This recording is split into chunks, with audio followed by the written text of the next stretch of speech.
Good morning to you. It's 6 o'clock on Sunday, the 3rd of September. Today, Concrete Gate continues. Labour wants to force the government to publish a full list of schools affected by crumbling concrete. Nearly a year on from her death, it's time for a permanent memorial to Queen Elizabeth. But what should it be? Now, before you say I do, you better ask how much. Forget wedding costs. People are spending a fortune on proposal planners. So we want to know, how did you propose and did it cost you a fortune? And Jonathan from the Met Office has your weather. It's a foggy start to Sunday for some of us, but there's plenty of sunshine in the forecast as well. Join me later for all your weather details. Good morning, I'm Stephen Dixon. And I'm Anne Diamond, and this is Breakfast on GB News.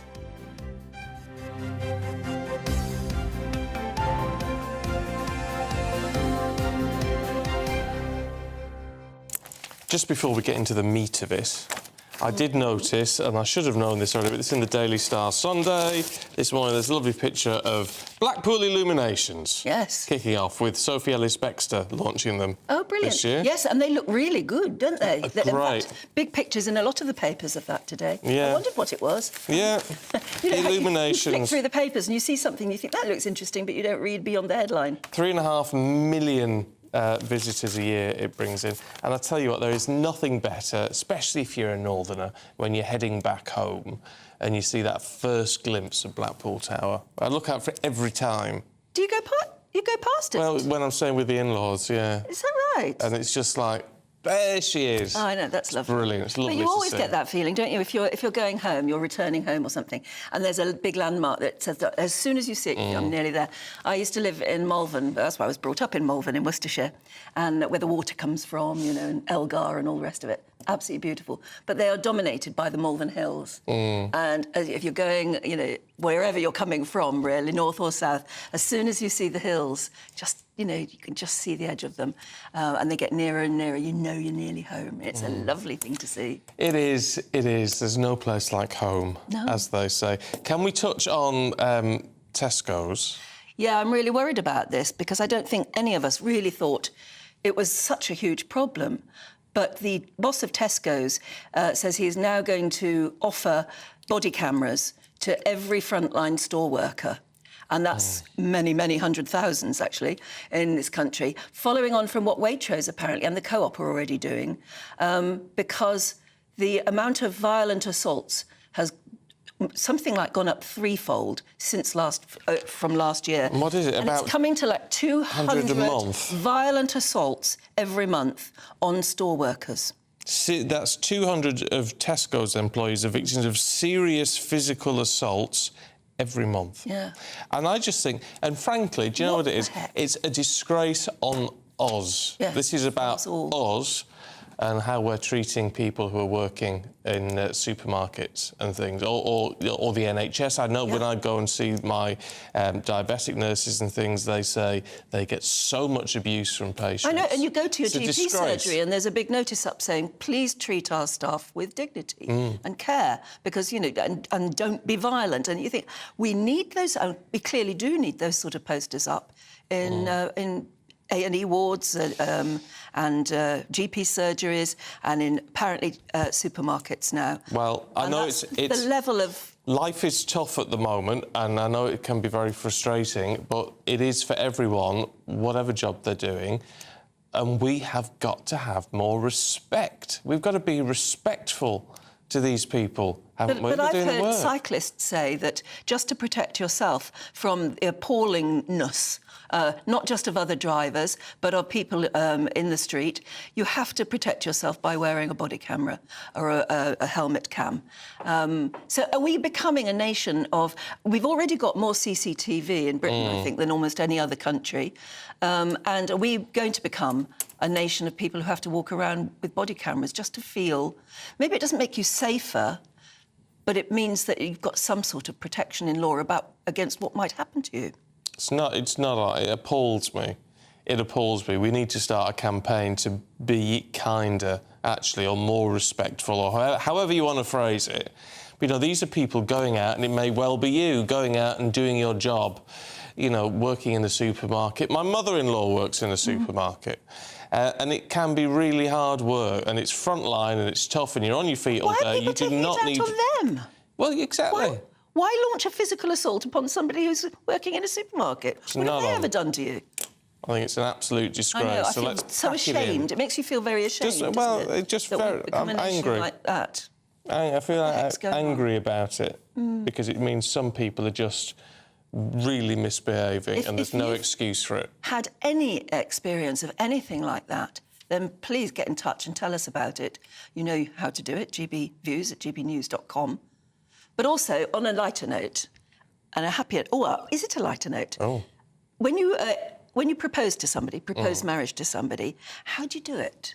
Nowadays, you can hire a professional proposal planner. I mean, what's the point? And you can spend...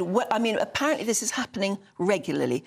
People are spending up to $5,000 paying a professional proposal planner to plan their proposal for them, to organise it. You see, I wonder if they're doing that without realising how much the wedding is going to cost them. Because even a small wedding is going to cost somewhere between 10 and 20,000 for a small wedding. Yes.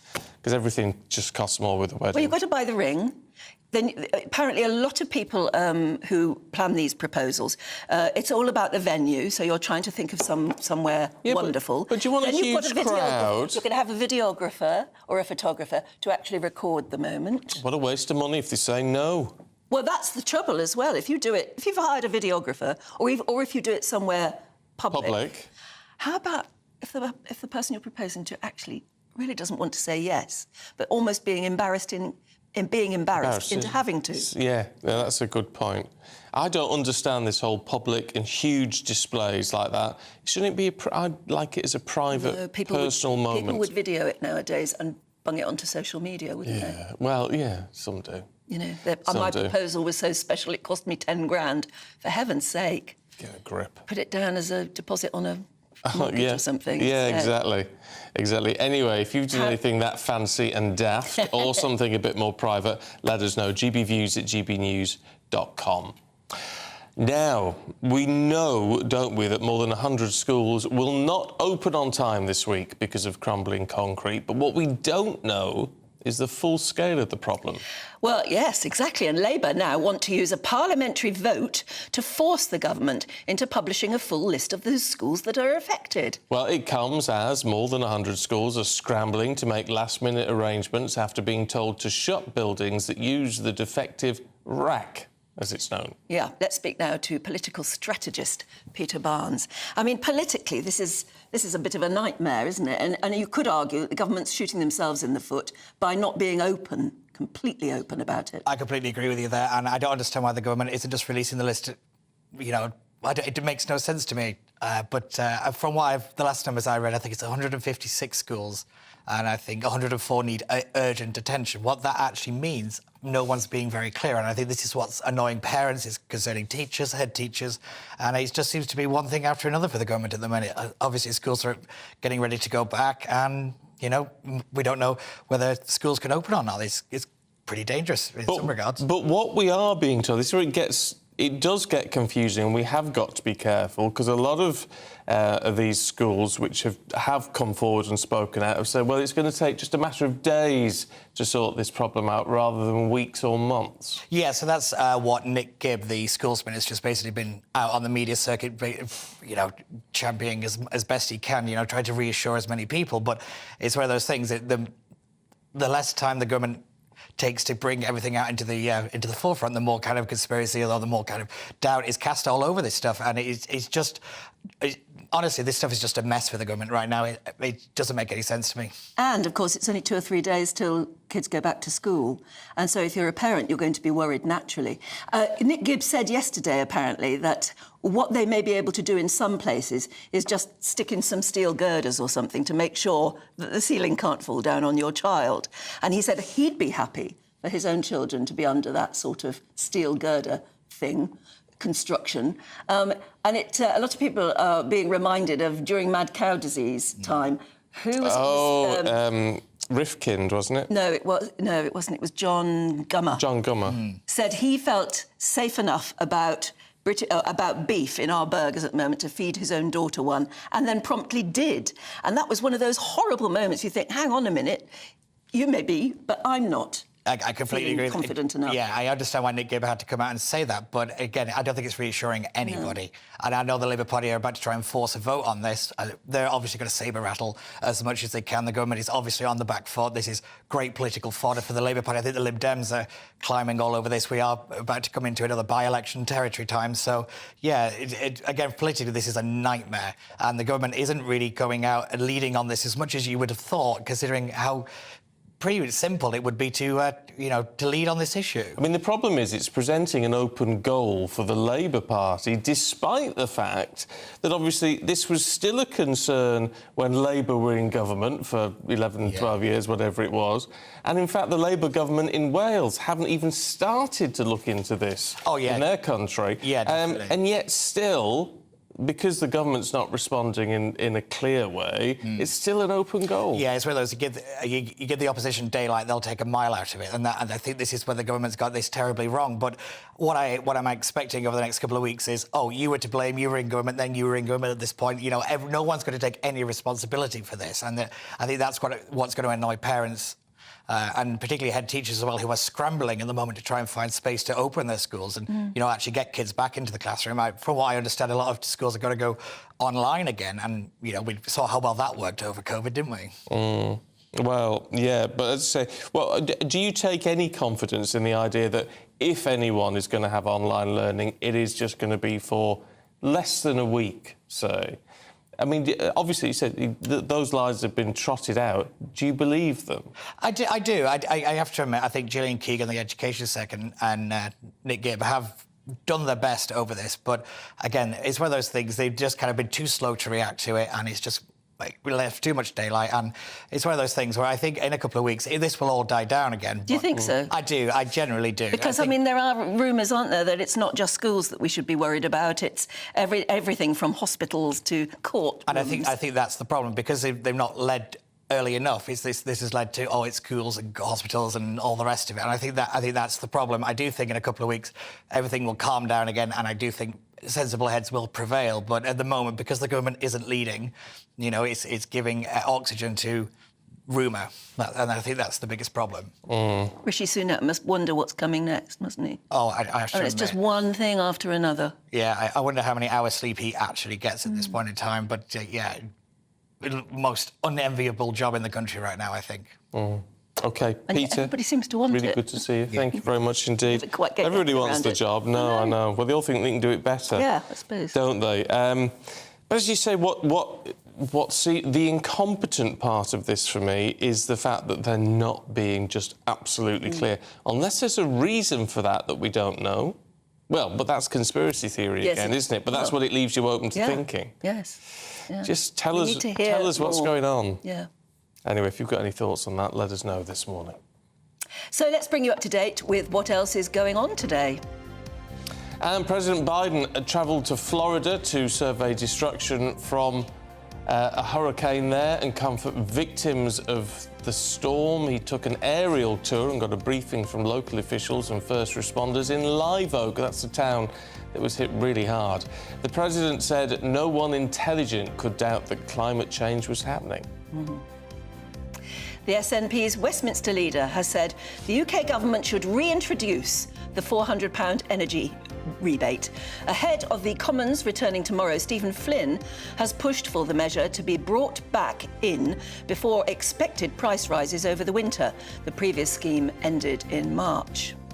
Plans for a permanent memorial to Queen Elizabeth and a national legacy programme in her honour will be unveiled in 2026 to mark what would have been her 100th year. The Queen Elizabeth Memorial Committee will consider and recommend proposals for a fitting tribute to the longest-reigning monarch following her death last year. That's still pictures of President Biden if you're watching on television, so don't worry about that. We don't need pictures of Queen Elizabeth to remind us of it. No, we don't. Anyway, the government's going to support all of this going forward.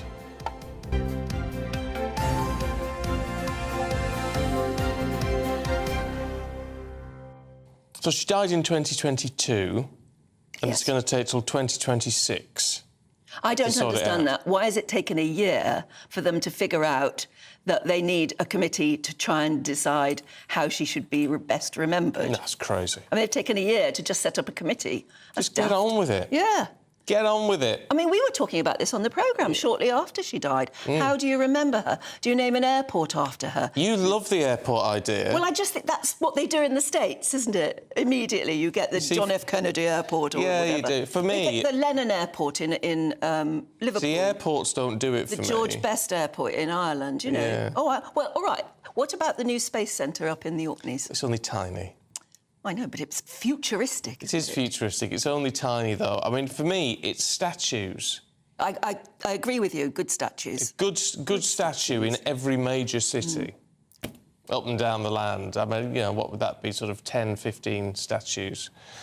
And that would spark a really interesting debate about how do you portray her as a young thing, you know, when she first became a queen. No. The frumpy 60s look? No. Latter years. Yes. Or would you do her in her complete regalia? Yes. With all the ermine and the tiara? Oh, or would you do sort of the handbag and the... Yeah. Exactly. That would be fascinating. Oh, yeah. I don't know whether you do want an old lady in a handbag statue, do you? But then No, you I look think at the regalia, famous... probably. Yes, I think it would have to be. But you look at the famous Churchill statue in Westminster Square, in Parliament Square, and that's of the... I suppose that's of the wartime leader. Yes. The big, gruff guy with the, you know, the great big long coat and the stick, looking very aged Churchill. A lot of people don't like that statue. I think it's magnificent. Oh, I love it. I think it's great. Me too. I think it's great. But I do think you've got to remember people how they last were, you know, or how we... But yes, I think in full regalia, you know, sort of 80s or 90s, that's that sort of look. And I think they should be up and down the country. See, that's how we've got Queen Victoria in the just in front of Buckingham Palace, holding the coronation orb and everything.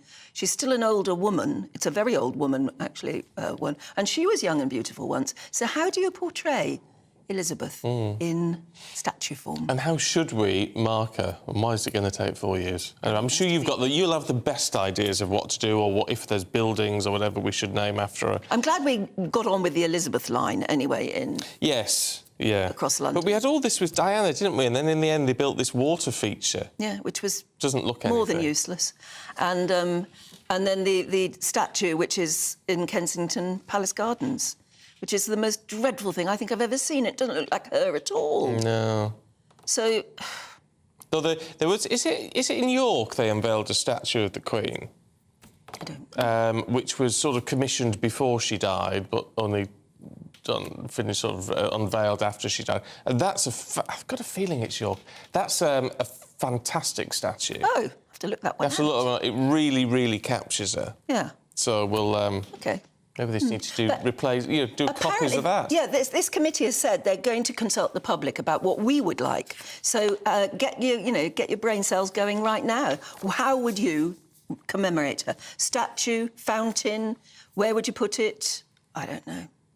Let us know. gpviews@gpnews.com. Now, let's talk money, because the latest revised data from the Office for National Statistics shows the economy has recovered far more rapidly than previously thought. Analysts are saying the perception of the UK as the G7's laggard was no longer valid. And Chancellor Jeremy Hunt said that it proves that those who talk down the British economy have been wrong. Let's talk to business and finance broadcaster Michael Wilson. Good morning, Michael. Nice to see you. It's all well and good to say the economy's doing better than we thought, but it doesn't feel like it. So what's the difference? That's the truth. All that this is about, basically, is a revised figure from the ONS. Does it represent what people generally around the country are feeling? Are they not suffering from the cost of living crisis? Certainly, the inflation is coming down, but as I keep saying to you, and I've said on a lot of previous occasions with you as well, that what inflation measures is the rate of rising prices. It doesn't really address the cost of living, which a lot of people in the country are finding pretty crippling and will continue to do so. So beware what you want because you might get it. It's exactly the same, if I may say so, as the crumbling concrete crisis that you've just been talking about. At the time, and we're talking now 40 to 50 years ago, it was build, build, build, and it didn't matter what was built. And we haven't even got to system building and all those kind of bits that were those kind of quick build solutions to making people's houses and making people's flats as well. There's all that to come. Now, I can draw a similar parallel with this because politicians will get no thanks from the public whatsoever when inflation starts to come down. All they're worried about, I would suggest, is the cost of living, which is relatively high. Now, great that we are no longer the laggard of Europe and the laggard of the most industrialized nations in the world. Who cares about those kind of wealth tables? People, I suspect, are much more interested in what is this actually costing me and can we afford to keep going? And a lot of people can't right now. That's what the real issue is. It's interesting, isn't it, then, because the politicians, I mean, particularly Jeremy Hunt and our Prime Minister, whose name escapes me, Rishi Sunak, sorry. It's not a good sign. It's not a good sign. It's very early in the morning. I mean, what they will want to be able to turn around at some point and say, we did right, we got it down, we reached our targets, aren't we clever? And still, as Stephen suggested there, ordinary people are going to turn around and say, but we still can't afford to eat. Politically, it's not terribly impressive, really, is it? I think you're absolutely right. I don't think the British public are so stupid as to believe that just because the Prime Minister says that inflation will come down, it comes down because the Prime Minister and other politicians make it so. Of course it doesn't. It comes down because we happen to be buying cheaper energy right now, even though energy bills are rising. My point is that the cost of living, Anne, is such that people are finding it very, very difficult indeed and will continue to do so. These are just measures. Now, all well and good that the Chancellor is able to rejoice on the fact that the economy is getting stronger. It may be that in his spring budget there's more tax around because companies are becoming more prosperous and therefore fewer tax takeaways, as it were, from the general public. Who knows? He will rejoice about that. But I think that most people on the street understand completely it's nothing to do with politicians. This is merely a gauge. And quite honestly, whatever the ONS says, this may be a cause for great rejoicing. The fact of the matter is that most ordinary families are finding it much more expensive finding general family life much more expensive than they did before. I don't think that's a cause for rejoicing at all. No, indeed not. Michael, good to see you. Thanks very much indeed. Yeah, it's putting all these things into context, isn't it? Talking of which, my gas bill went up 75 quid. I know it's direct debit, so it's not... So they say, well, we're increasing your direct debit to keep you on track. But there haven't been any readings or anything. No. I haven't been using any. So it's gone up 75... You need to chase that up. Well, if they actually owe you. If I put a reading, I might have to go and then put a reading in on the app, which then they readjust. I've done that before, and then they readjust it back down again. They put it up £75 this month. So the direct debit come out on Friday. You found that statue? Oh, I found the statue. Elizabeth. This is in York. I've got a feeling it's in York. I've got a feeling it's York Minster, though I may be wrong. What camera can I wave this at? 2. Well, they haven't got any numbers on, so I'm guessing it's over there. No, we can't see it. We'll find it. We'll find it for you. But it is in York, you say? It's in York. Minster. Oh, there we go. I'll hold it there. I don't know if it's York Minster. You can get an idea. But she's. I don't know how old she is. It's in white stone. What is it? Is she sort of like her? Oh no, it does. 60s. I think say she's in her 60s or something like that. 60s or 70s in that. But I think she looks great. It's more like it should be, but it's not her face. I don't know. It depends the angle. You see that one? Maybe you think if you look from that angle, maybe. No. So we'll try and find these pictures and show you. It's much better. Yes, that's better. Yeah, so it's just the angle. Much better than anything I've seen so far. But I really like that one. It's very, very difficult to reproduce somebody's face that faithfully.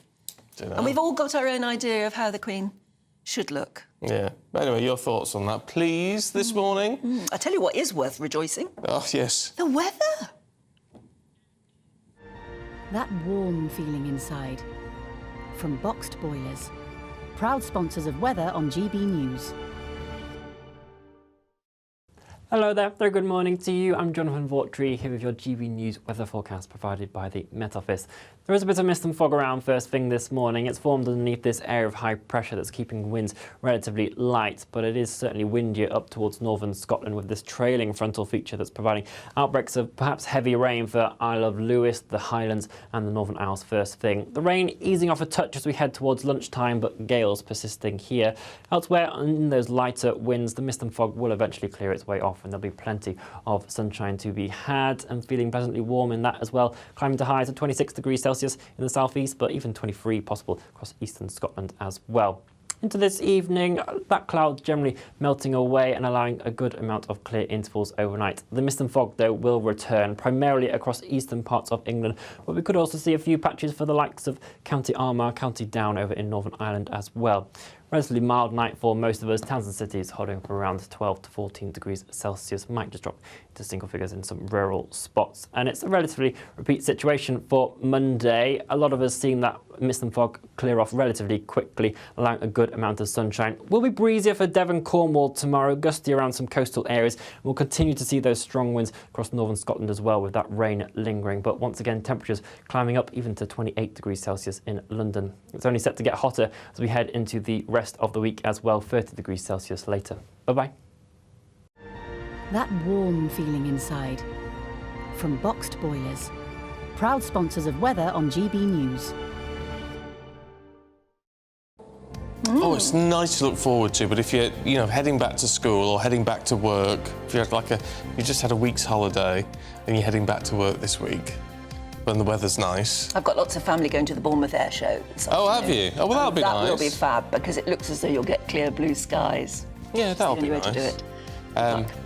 Maybe it's a nice weekend for a barbecue next weekend. Maybe. We shall see. We shall see. You never know your luck. Anyway, we've got plenty more to come for you, including IVF. Talking about it yesterday. You set fire under people yesterday. I did, because I said, I don't really think it should be on the NHS. But some people are saying it should be more widely available. What do you think? We're going to debate it in just a moment. What you get for breakfast is something that, if we do our jobs right, you will wake up to news that you didn't know the night before. It's a conversation. It's not just me and Eamon. We want to get to know you, and we want you to get to know us. From 6, it's Breakfast with Eamon and Isabel. Monday to Thursdays on GB News. Britain's news channel.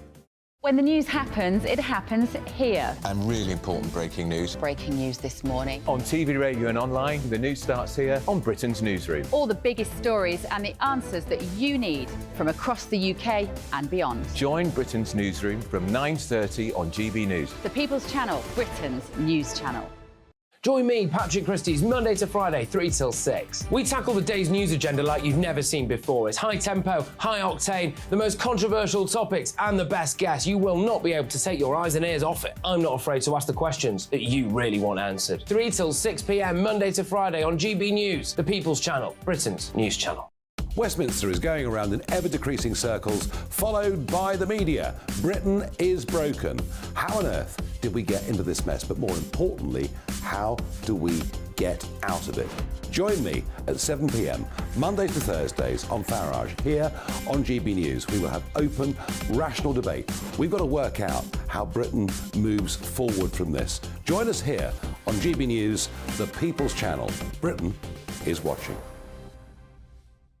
People in Britain, they love free speech, but they also love fair play. I don't care if I'm speaking somebody from a trade union, from the Labour Party, somebody from the SNP. And I think the viewers like to see that actually we can challenge one another, but in a positive way.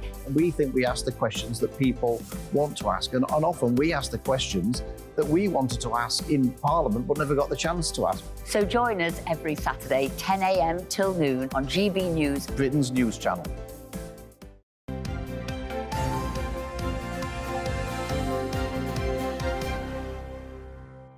6:29. Good morning to you. This is Breakfast with Stephen and Anne.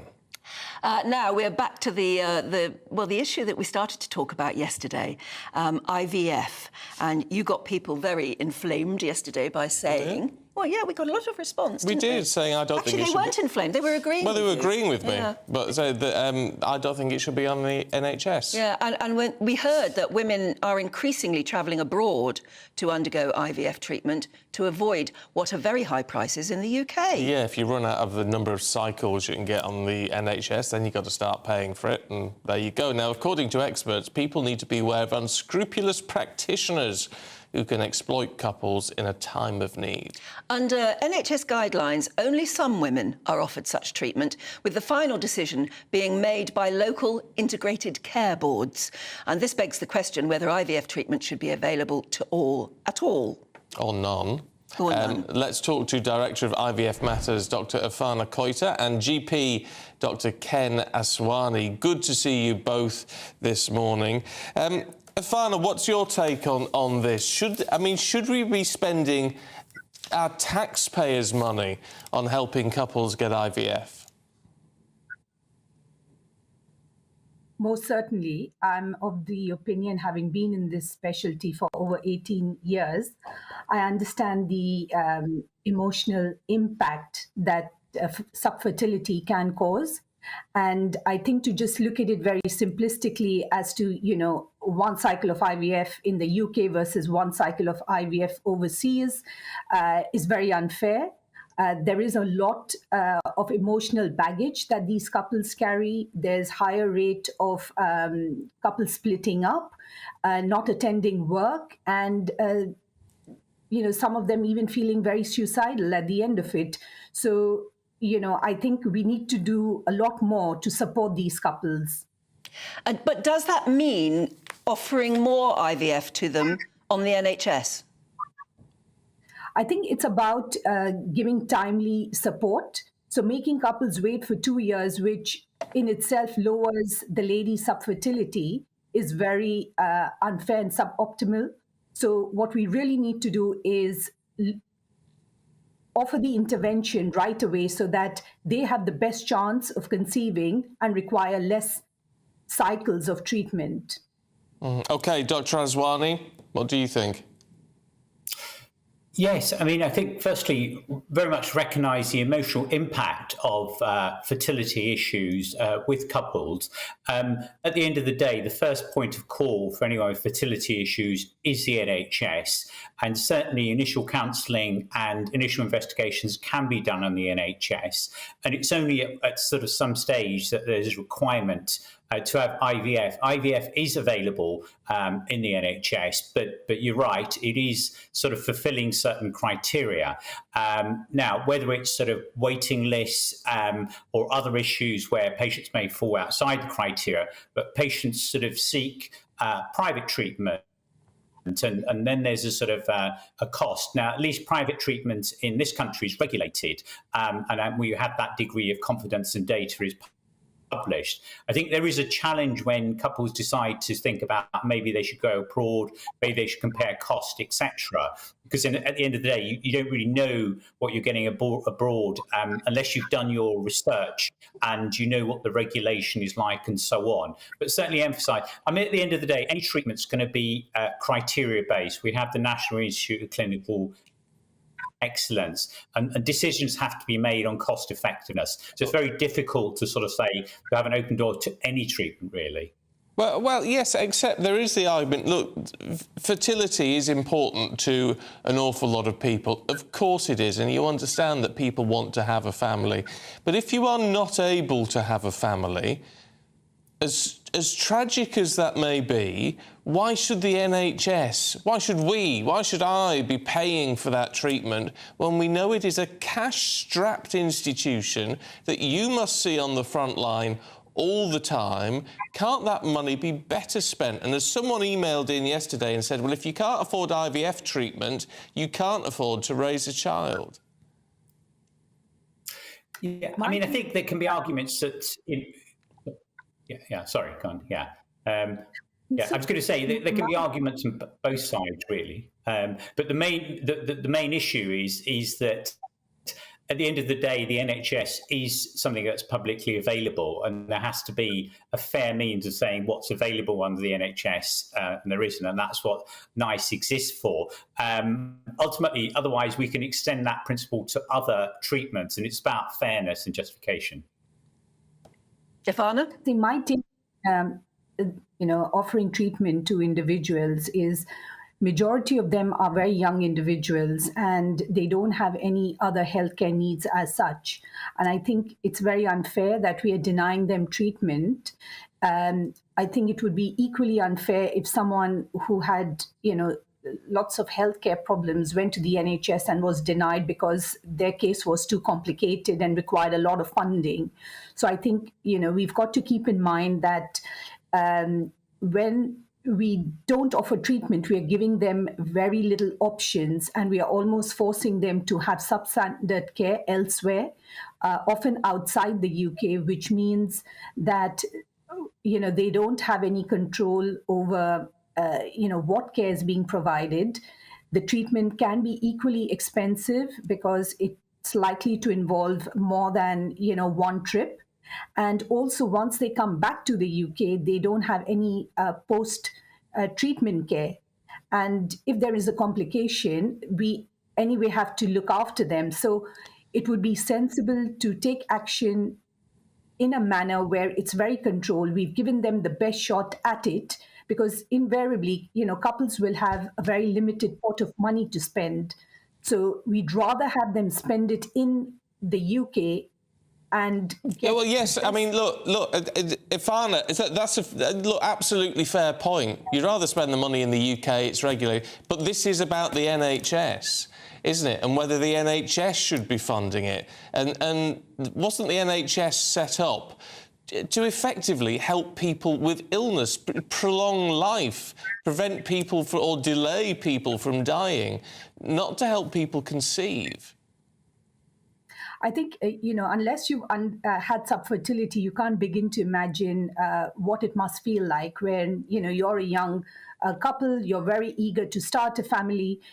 Generally, having a child is one of the biggest decisions that couples make. And when that's taken away from you, I think, the impact that it has can be life-changing. And it requires many months and years to recover from from being told that you're having subfertility and now require treatment, which, by the way, you're not going to be funded for. So I think we're looking at it in a very simplistic manner. We do fund mental health, consultations and treatment. And I think it would be sensible to look at how much money is being spent on mental health, which is caused due to subfertility, only to find that perhaps actually, the impact it's having and the cost of it, when you add that all up, and this cost could be lifelong because they may not recover for many years to come, can actually be even more than just, spending the money in a manner which has given them what they're looking for and they've moved on. So it's very unfair to say because your problems are, different to mine, I should get the funding because I've got a cardiac problem, but because you've got subfertility, by the way, that's a lifestyle choice. You don't deserve to be funded. But Dr. Ken, you already made that point that if you do subscribe to that argument, you could argue it right down to, for instance, not treating rugby players who've broken their leg. You could say it's a choice that they play a very dangerous sport. That's the trouble, I suppose, talking about this with two doctors, because obviously you're both trained and fully believe in doing your very best for the patient. It's lovely to talk to you both. Thank you very much indeed. That's Director of IVF Matters, Dr. Ivana Koita, and the GP, Dr. Ken Aswani. I suggest the debate would be different if you just had two viewers on. Yes. Don't you think? Yes, I think. I mean, those two people are trained in wanting to give their very best with the resources they've got for the people in front of them. Yeah. And you can understand the arguments. And if we were awash with money, then do everything on the NHS. Yes. Great. Yes. Wonderful. Help people with all their... And it is the argument being made that, well, there are mental health issues.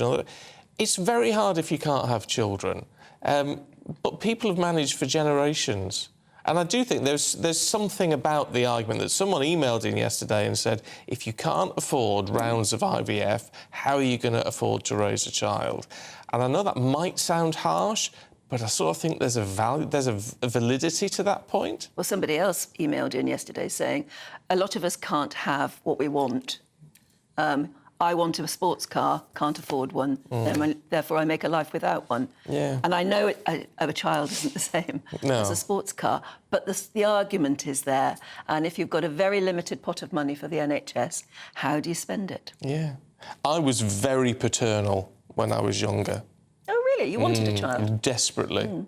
Desperately wanted children when I was in my sort of mid to late 20s. I went through a real urge. That's interesting. But, you know, I was single. So, I mean, there you go. I mean, what do you say? Well, I'd get the NHS to provide me with a surrogate and IVF and all that.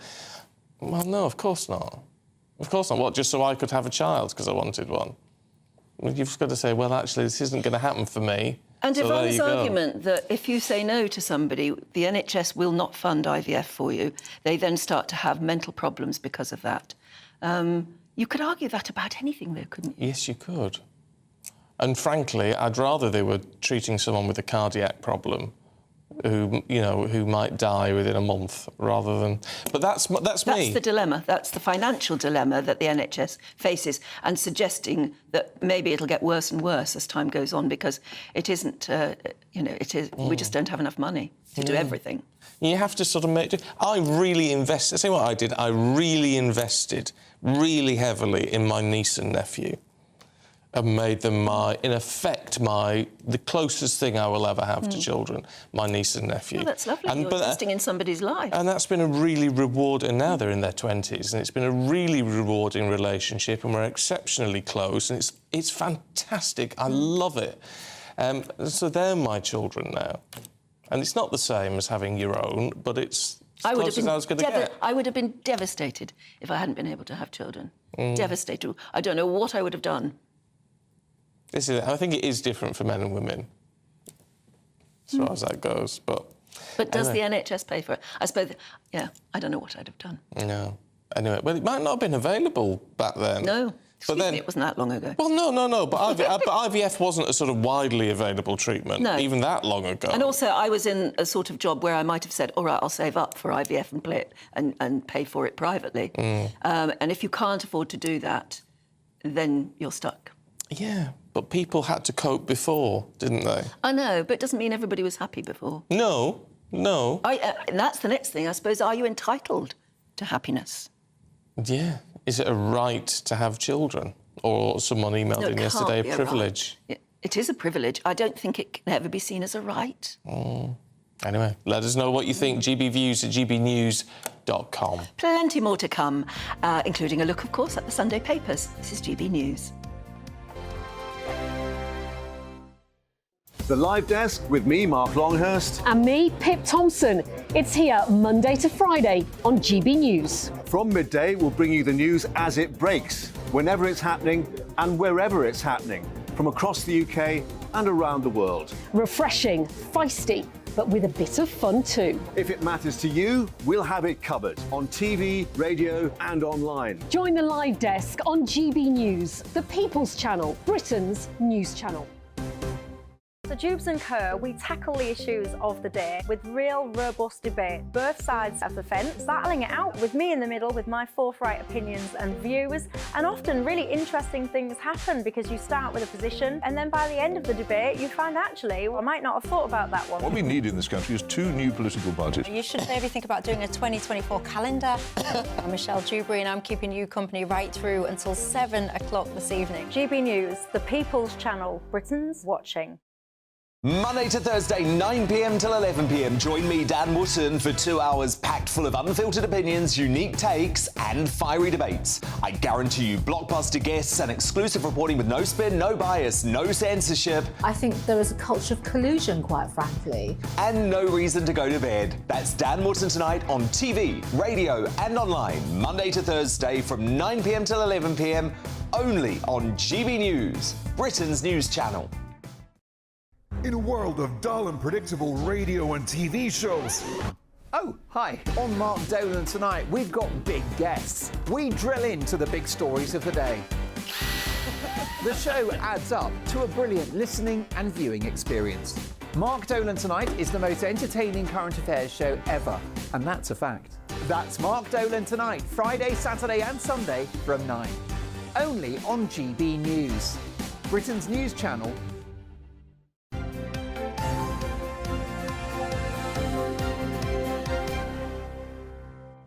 6:44, let's have a look at the Sunday newspapers. And the Sunday Telegraph says the PM has rejected demands from the government's climate advisors to halt the expansion of airports. The Mail on Sunday's front page says every Tesco store worker will be offered a body camera. That's after an increase in violent attacks on staff. And the Sunday Mirror's front page reports that hackers linked to Russia have seized details about security at our nuclear weapons base. Let's leave those front pages there and move on to Emma Wolfe, who's joining us in the studio. Good to see you this morning. Should we start with the Express and the Chancellor's pledge over inflation? Yeah, well, this is good news from Jeremy Hunt. He thinks it's good news. We know that in January, Rishi Sunak announced that he would halve inflation by the end of the year, that he would get inflation down from 10.1% to this sort of mythic 5% figure, although it should really be around 2%.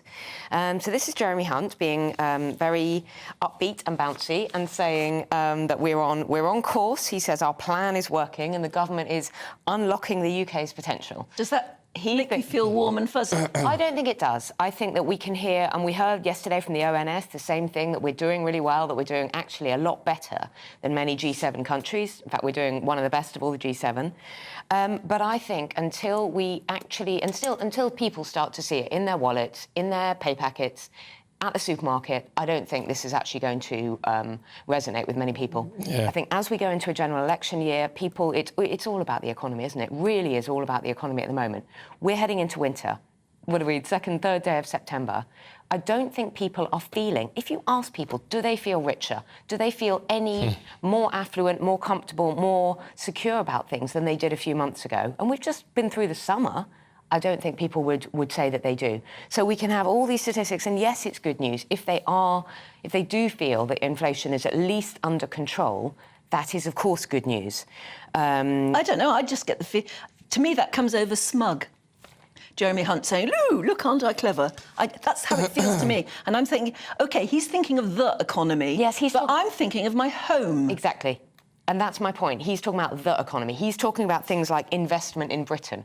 Well, I'm sorry, of course, long-term that matters. No one would deny that matters. But when you're actually talking about people's daily lives, food prices haven't come down. Pay packets haven't gone up. Even though we hear that they have, and the fuel bills are, and there is no help from the government as well. You see, I agree with what the government has said in terms of things like, well, the inflation rising was not actually our fault. And I know I can see the sense behind that, but then also tied in with that, well, it's not because of you that it's coming down again. Yeah, there is that argument. But also, I would slightly disagree, Stephen. I think things like food price inflation being at 18, 19% over the past year, people have been really struggling. That can, I mean, it's controversial, but that can be under the government's control. There are things they can do, whether we think they should intervene or not. There are things they can do. And I think a lot of people feel that actually the supermarkets have been taking the mickey a little bit. That there's always these excuses about wholesale prices, the war in Ukraine. We've heard it. When does it actually start to make people feel better? And I wonder whether this winter is going to be a lot easier for a lot of people. I kind of doubt it. But anyway, apparently we're heading towards 5% by the end of the year. Yeah, well, good. Actually, sticking with the supermarket theme, in the Mail on Sunday, they're looking at this Tesco story and body cams. It's all falling under Broken Britain. And I think though this story is important in itself, of course it is, the idea, this concept of Broken Britain is very hard to get away from at the moment. It's really depressing, and it does, as you say, it feels it does feel kind of it's true with what we see around us. Not only the crumbling schools and buildings and ceilings that we'll talk about in a minute, but this feeling that people are depressed, that wages aren't going up, that prices are too high, that there is.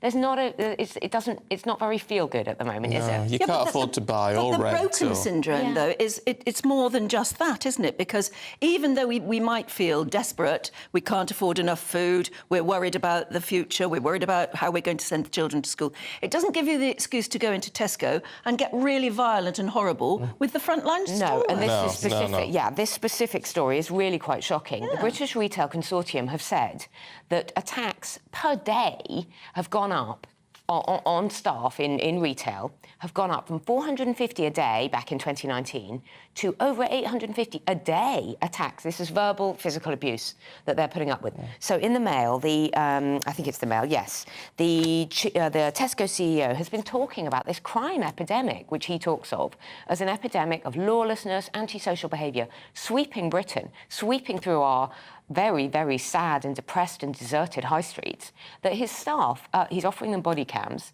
and he's talking, he's saying that they are being physically and verbally assaulted every single day, and that when crimes are reported, shoplifting, things like that, they're just not really responded to. Well, apparently it's getting to the point where some thieves are so confident that they won't be confronted and the police won't be called. They are quite openly going into supermarkets and just taking things off the shelf. And as a security guard or as a member of staff, what are you supposed to do in that situation if someone is going to be violent or abusive? You tackle them to the ground, you'll be done for assault. Yes. The police would respond to that. You could be seriously hurt, exactly. So I think this is a really, really sad, but I think it is this theme of broken Britain, which is across the papers at the moment. You can't escape it. Where is the good news? Yeah. I just, do you know, I would struggle to believe it, though, because I've never seen... And I'm I'm always popping to the supermarket. I've never, ever seen any trouble at all. All right, however... All right, I was going to say, our viewers have been in touch already. But my mother-in-law works in a supermarket. She's on the shop floor in a supermarket, and she complains about being abused by customers all the time. All the time. I've seen plenty. I've seen security guards trying to accost people and being, hit or pushed or shouted at, or, I think one does see that quite a bit, actually. I was in a department store, in the kitchen department, and somebody, I couldn't believe it. Somebody just walked in, picked up one of those boxes that was full of crockery, like a 24-piece crockery set, and just walked out. That was that. Walked out the store? Yeah. We were near a door. Just walked straight out the store. And I was dumbfounded. I couldn't believe what had happened. It was brazen. And I turned to one of the store assistants, and she went, huh? And then she didn't know what to do. She didn't know what to do. It was just so brazen, and it happened in front of us. And then we have the problem of police. Police numbers are, they're massively under-resourced. Should they be attending these kind of crimes, or should they be pursuing more serious crimes? But when we know pretty much that the police aren't on our streets, I think last week I was mentioning the gang that go up and down our street, and I'm in central London, a fairly nice area. They go up and down our street and snatch phones out of people's hands. OK, right. So we're not allowed to carry our phones. Yes, but everybody in my area, everybody in the neighbourhood knows it's a gang of young lads. The police won't go after them. They won't just simply either tackle them to the ground. But do you remember when coppers used to be brave? Coppers used to be have-a-go heroes. They would tackle a young guy to the ground and say, give that back. Yeah, but it was rare that young guy would have a knife or a gun, but nowadays... Of course, yeah. I know, but we put the health and safety of the police before everything else. But it is down to that respect. Anne's been in touch, who says, I've worked in retail on and off for years. I'm always polite. The customer doesn't see a human behind the counter. And amongst other things, I've been called names and reduced to tears for refusing alcohol to underage people or those with no IDs. And it's that respect thing. Yes, frustrating, especially if you're old enough and you can't get served. Yeah. But you've got to have respect. But you wouldn't even think of abusing somebody behind the counter for that, for not selling you. So what is the problem? The problem isn't bad headlines. The problem isn't, a government in which you don't have very much faith.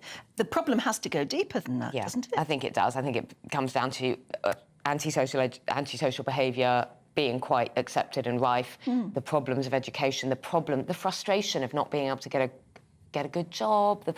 I think a lot of young people feel, what can they do apart from sit around on computer games? But it's and on family. Their phones? Is it broken homes and family lives? Yeah, bad parenting. But I think all of those things contribute, and they always have. But I think at the moment there doesn't seem to be. How are you supposed to feel hope when you can't get a job, you can't afford to go to university, you can't get accommodation even if you wanted to, and pretty much I mean, what's the future? You know you'll never be able to buy your own home. I don't think that young people are particularly kind of full of hope for the future or full of optimism. certainly No, not. but they should still, even so, they should have respect. It's right and wrong. Are we not taught right and wrong by our parents anymore? Well, because we're terrified to tell people what to do. I mean, you know, you sit on a bus and you hear people shouting and screaming and playing their music, and you don't dare say, well, could you turn that down? Could you offer a lady a seat? That kind of thing. I don't think we're allowed to intervene. And it's not just young people, is it? It's not just young people. No, it isn't. No, it's not. Shoplifting and things can be homeless people or people who are just genuinely Well, look, I've got if you're in need, I think it's a different kettle of fish. But it's those people who aren't in need and just taking because they feel entitled. Kaz says, my daughter works for the travel agents and experiences abuse every time there's an issue. On one occasion, they had to keep the doors locked because one particular customer was threatening. I had to escort her and pick her up from work so she didn't have to walk out of the stores. Yeah. That's terrible. And just quickly on Betty in Dorset says, we were taught right and wrong from birth, and in school we followed the rules. We were also taught respect for others and their property and belongings. Seems to be an awful lot of people have children and then take no responsibility for them. I'm sort of with you. Do you know, I agree. Yeah, I think so. We're going to leave it there, but we'll see you a little bit later on. Yes, Amber, thanks very much indeed. Let's see if we can cheer ourselves up with a look at the weather for you this morning with Jonathan. The temperature's rising. Boxed Solar, proud sponsors of weather on GB News. Hello there, very good morning to you. I'm Jonathan Vaughtry here with your GB News weather forecast provided by the Met Office. There is a bit of mist and fog around first thing this morning. It's formed underneath this area of high pressure that's keeping winds relatively light, but it is certainly windier up towards northern Scotland with this trailing frontal feature that's providing outbreaks of perhaps heavy rain for Isle of Lewis, the Highlands and the Northern Isles first thing. The rain easing off a touch as we head towards lunchtime, but gales persisting here. Elsewhere, in those lighter winds, the mist and fog will eventually clear its way off and there'll be plenty of sunshine to be had and feeling pleasantly warm in that as well. Climbing to highs of 26 degrees Celsius in the southeast, but even 23 possible across eastern Scotland as well. Into this evening, that cloud generally melting away and allowing a good amount of clear intervals overnight. The mist and fog, though, will return, primarily across eastern parts of England, but we could also see a few patches for the likes of County Armagh, County Down over in Northern Ireland as well. Relatively mild night for most of us. Towns and cities holding for around 12 to 14 degrees Celsius. Might just drop into single figures in some rural spots. And it's a relatively repeat situation for Monday. A lot of us seeing that mist and fog clear off relatively quickly, allowing a good amount of sunshine. Will be breezier for Devon, Cornwall tomorrow, gusty around some coastal areas. We'll continue to see those strong winds across northern Scotland as well, with that rain lingering. But once again, temperatures climbing up even to 28 degrees Celsius in London. It's only set to get hotter as we head into the rest of the week as well, 30 degrees Celsius later. Bye-bye. The temperature's rising. Boxed Solar, proud sponsors of weather on GB News. The weather's the only good thing happening at the moment. I'm afraid it is. Look, Nick's been in touch. Hi, Nick. Says, as Labour are calling for a full list of schools affected by the concrete, has anyone asked why? It's because they were all built under Tony Blair. They should already know. They weren't using this concrete at that time. Stopped in about 1990. Yes, that's apparently. right. It was before then, I think. So, yeah. But we still have a lot to learn about it because we're not being told. Yeah, that's the point, isn't it? We'll try and dig out more details for you. Monday to Thursday nights on GB News. At 6, it's Dubes & Co. 7 o'clock, Farage. At 8, join Jacob Rees-Mogg. And at 9, Dan Wootton Tonight, followed by Headliners. On TV, radio and online. This is GB News. Now then, Lee Anderson here. Join me on GB News on my show, The Real World, every Friday at 7 p.m. I'm not eating bloody cat. Are you delicious? mental? Open your mouth. OK, here comes a train. Reminds me of the scene in Singing in the Rain. Adam, is that a good one? Whoa! Join me at 7 on GB News, Britain's news channel. Join us every night on GB News at 11 p.m. for Headliners, which is 3 top comedians going through the next day's news stories, which is exactly what you need, because when the establishment has gone crazy, you need some craziness to make sense of it. So join us 11 p.m. every night on GB News, the People's Channel, Britain's news channel. I joined GB News because I was sick and tired of not hearing my views being represented, not just mine, but so many people that I knew and spoke to. I just couldn't get my voice out there. I couldn't say anything, I couldn't do anything. Whatever the narrative was, I kind of had to follow it. GB News is there to provide a voice for those who have been ignored by the establishment media. We think different things, we've got a different style. GB News is here to be optimistic and positive about the future. It's real kind of dynamic and flowing, with the audience very much at the heart of it, like a big family. Here at GB News, we talk about the things that matter to you. Hearing the voices from right across our towns and cities, especially our towns. All sides of the argument represented with a heavy dose of opinion. We're on a mission here to make a difference. And the GB News family really is here for you, and whatever time of day you can watch or listen. Britain's watching. Britain's watching. We're proud to be GB News. The People's Channel. Britain's news channel.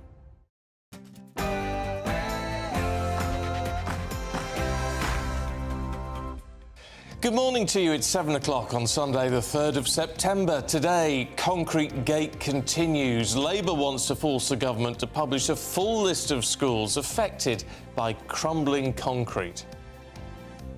Nearly a year on from her death, it's time for a permanent memorial to Queen Elizabeth. But what should it be? Tesco will offer every frontline store worker a body camera because of 200 violent attacks on staff every month. And Jonathan from the Met Office has your weather.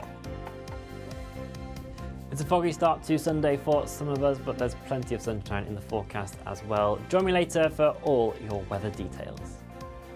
Good morning to you. I'm Stephen Dixon. And I'm Anne Diamond, and this is Breakfast on GB News.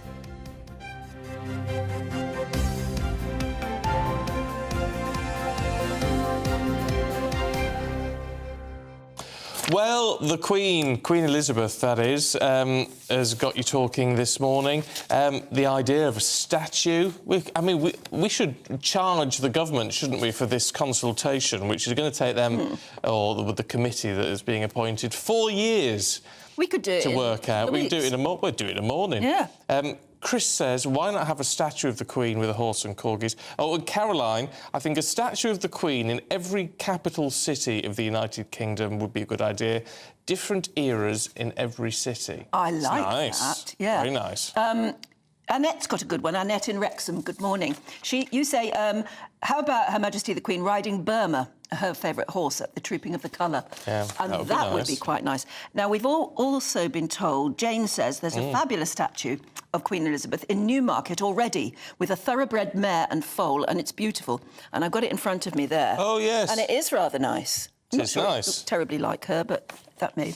We'll try and get that for you so you Have can we see got the that. picture of her in York? Let's have a look. This is the one that's in York, which was unveiled actually after she died. So what do you mean she looks a bit like somebody else? No, see, she must be 60s or 70s there, maybe, something like that. I like It's not that. her face, but I like it. It's the right I do sort of like it. majesty. It's actually, that angle, as Anne says, the face doesn't look quite right from that angle. If you look at it from another angle, side on, it looks more like her. But I think that's a good one. I like that one. Yeah.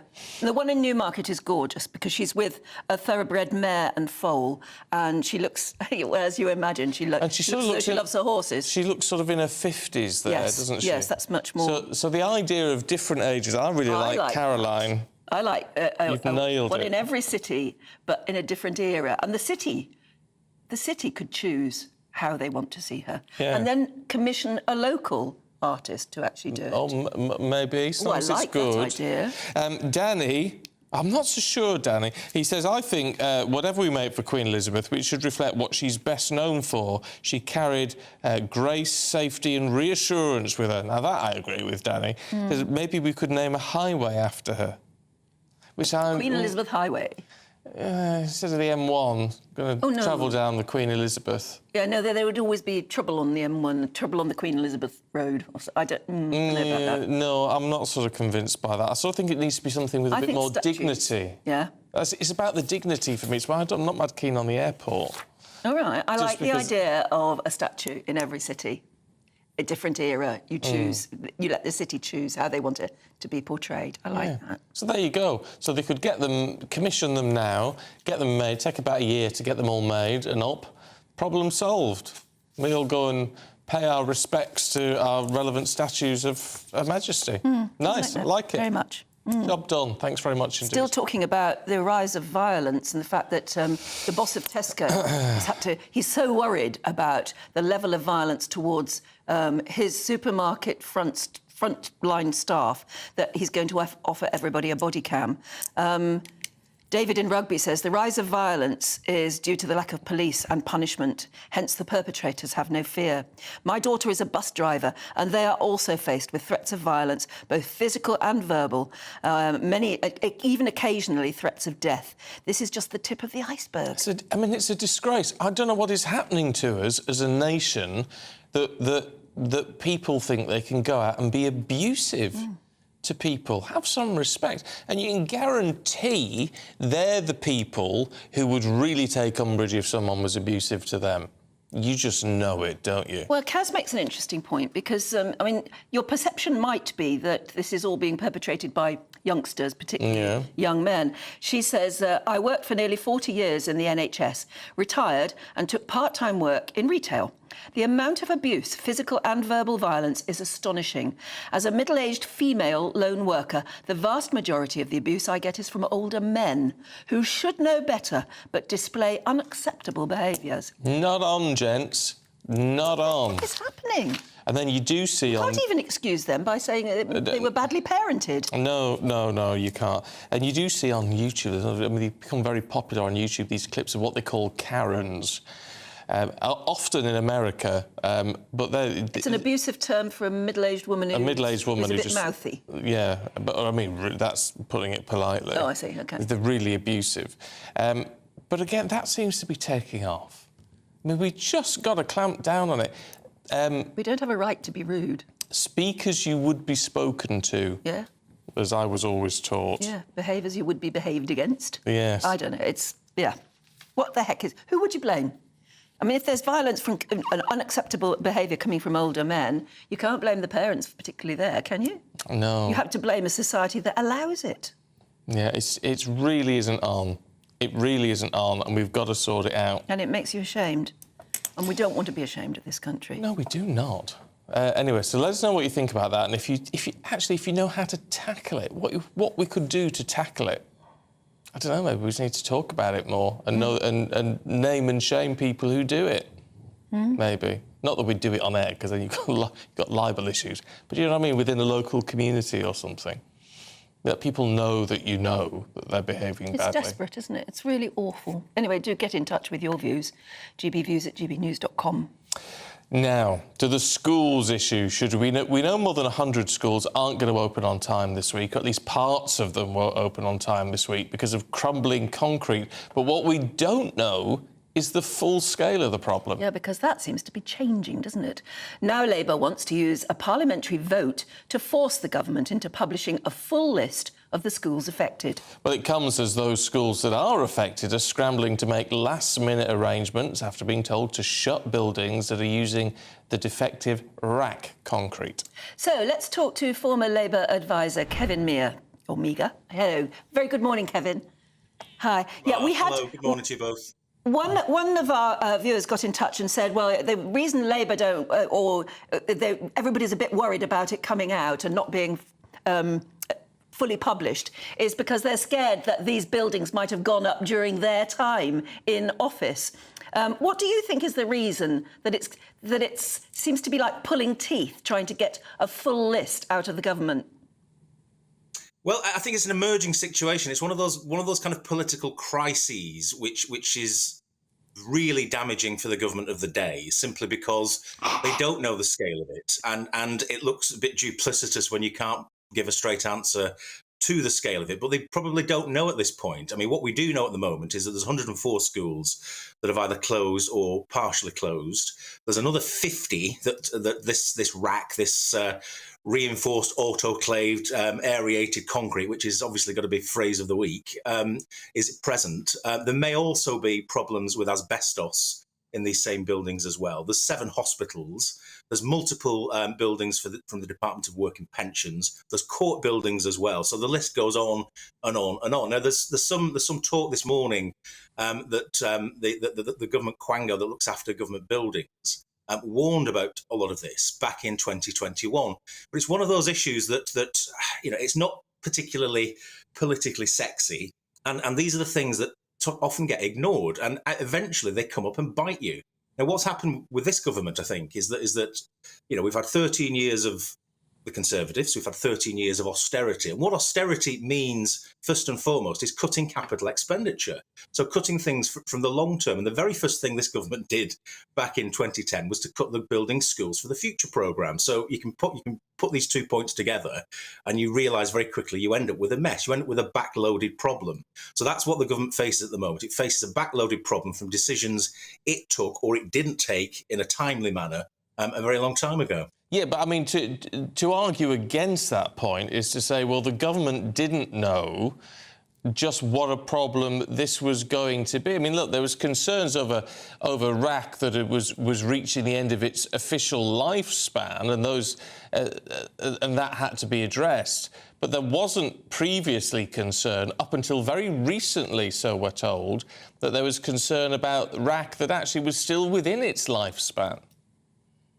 Yeah, I mean, we've got this report from 2021, which does highlight that this is a particular problem.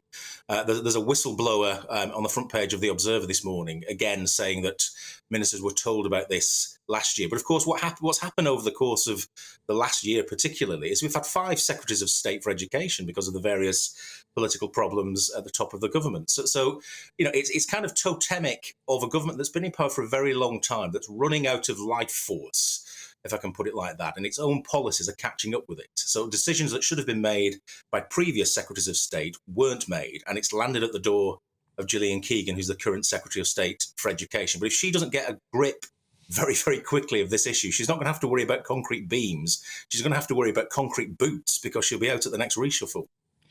Yes, mind you, I mean, if you try and make a political deal out of it, you have to look right back to when it was first mooted that this concrete had a defined lifespan, and then you could argue that things should have been done in the 80s and 90s. So you can't make a political point of this, can you? Well, I mean, the 80s and 90s, again, I mean, not to make too political a point, but the Conservatives were in power then too. And again, it's when things get put on the never. Come on. Capital expenditure is often very dull and very boring, and is the first thing that gets cut, because, of course, you're dealing with immediate problems that require immediate money. So often, these things get shoved onto the back burner. We've got lots of public buildings that are not desperately well made, that have been made over the last 40 years, when kind of concrete was king, and this particular cheapo variant of concrete particularly was used. And it's just not built to last. We've got great public buildings in this country that 100 years older, much older than that, even schools. That will kind of last forever because they're well built. And unfortunately, what we've had is a lot of faddism in architecture, particularly, and in commissioning, where if you can build these buildings on the cheap, you will often do that, and as a result of that, you get what you pay for with buildings. It's as simple as that. I mean, and some of this stuff is catching up with us. Well, look, I mean, the problem is there is an issue here which needs to be addressed.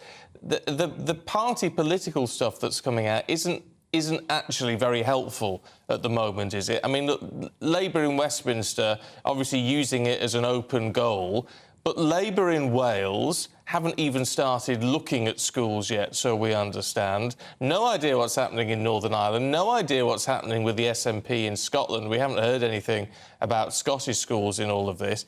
So, but in effect, this is affecting all political parties, or you could point the finger at them all anyway. You can do. I mean, I think there's 35 schools that have been identified in Scotland as well. So this is a problem everywhere. And again, it goes back to part of the issue is kind of faddism in construction, which has left us with these problems. Just as in the 1950s and 1960s with high-rise tower blocks, left us with terrible problems in the 1980s and 1990s. So a bit more attention paid to the commissioning of public buildings would probably be a very good thing. But as I say, it's not deemed at the time when nothing's going wrong to be a desperately sexy issue. But this government was told about it in 2021. It was told again in 2022. There are various memos been flying around saying, look, this is an emerging problem.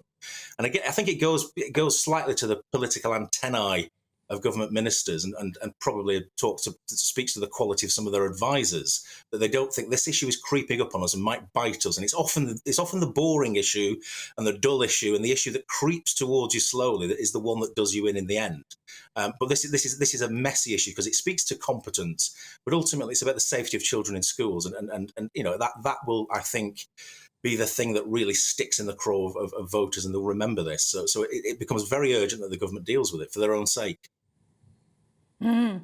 Okay. It makes you very disillusioned, you know, about the people leading us in any government, that they don't think that to give the okay to the building of public buildings that only have basically a 30-year lifespan. I mean, that's just unforgivable, isn't it? Build with bricks. Yeah. Build to last. Build with bricks. It's as simple as that. Kevin Marr, good to see you this morning. Thanks very much indeed. All the best. As I say, it means these were all built from the 60s to the 90s, sort of 1990. Well, they thought it was this revolutionary new form of concrete that was lighter, that sort of fit together like Lego almost. You know, that's how you built them. But it's aerated concrete. It's like an aero bar. It's like an aero bar. And if you build with bricks that have got holes in them, aren't you sooner or later going to worry, what if damp gets into those holes? You're building something that isn't as structurally sound.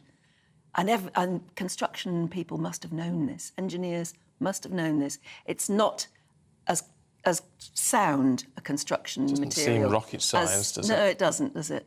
But that's with hindsight. Yeah. That's with hindsight. But the problem is this has happened under every stripe of government. Yes. And so that's why I find it, as frustrated as you want to be with the government for the timing of this and what's going on, I think that's perfectly justified. What I struggle with is then with parties trying to make a political point out of it, because it's actually every government that's been affected by this. I think it's happened with all of them. And what happens when you become Secretary of State for Education in any government in the last 40 years or so, and somebody at some point comes up to you and says, we've got a problem with school buildings? Do you just say, oh, that's really, you know, we'll leave that to one side? Or do you not think this is going to, as he said, this is going to rise up and bite us in the bum if we don't do something about it? Well, I don't know. Do you just have too many things, too many other things to deal with? Will she actually have been presented with that as an issue, or will that just be dealt with by the team? Yeah. You know. I mean, I imagine that with any Secretary of State, they've just got so much on their desk. They go for the priority, I suppose. They go for the one. I was told that when I was campaigning. If you want the Secretary of State to sit up and take any notice, you have to burn a fire under them. And if you don't, they'll just go for another issue that is burning a fire for them. Yeah. Look, they haven't got the time. Point. Yeah. In fact, I was told that a Secretary of State is like a fireman. They'll put out only the biggest blaze first. Yeah. Well, so you've got to light a fire under them. There's a lesson which is worth remembering, I think, isn't it? If you need to get the attention of somebody like that. Anyway, if you've got thoughts, let us know this morning. You're going to have a view on this one. Please do get in touch at gbviews@gbnews.com, because every frontline Tesco worker is going to be offered a body cam, and that's following a shocking increase in violent attacks on their staff. Every month, more than 200 of the supermarket's employees are victims of serious physical assaults. Well, the Tesco boss, Ken Murphy, described the impact on staff as utterly heartbreaking. Let's talk to former Met Police Detective Peter Blexley, who joins us now. Peter, really good to see you this morning. There are so many issues here. I mean, apart from whether the body cams will actually make a difference, but it's how do we get to this point in society where law, order, respect and civility just seem to be crumbling away? Yes, sadly they do. And of course, who has to pick up the pieces so very often? It's the police, who are the street sweepers of criminality. That's their job. But of course, unfortunately, in recent years, due, some would say, to austerity, and I would suggest some also pretty catastrophic strategic decisions by senior police officers, the police have stopped patrolling the streets. There hasn't been a presence there. That neighbourhood Bobby, that cop on the high street, that cop being called into the shop to deal with a shoplifter, that simply hasn't happened. And so what's been the result of that? Thieves have been empowered. There has been a criminals charter, and people now go into our stores and steal with impunity. And when they are challenged, 850 times a week, a member of retail staff gets assaulted. It is utterly appalling. I completely agree with Mr. Murphy in rolling out body-worn videos for his staff. Something dramatic needs to be done. Will that help, though? Well, it will gather evidence, which will be a good thing.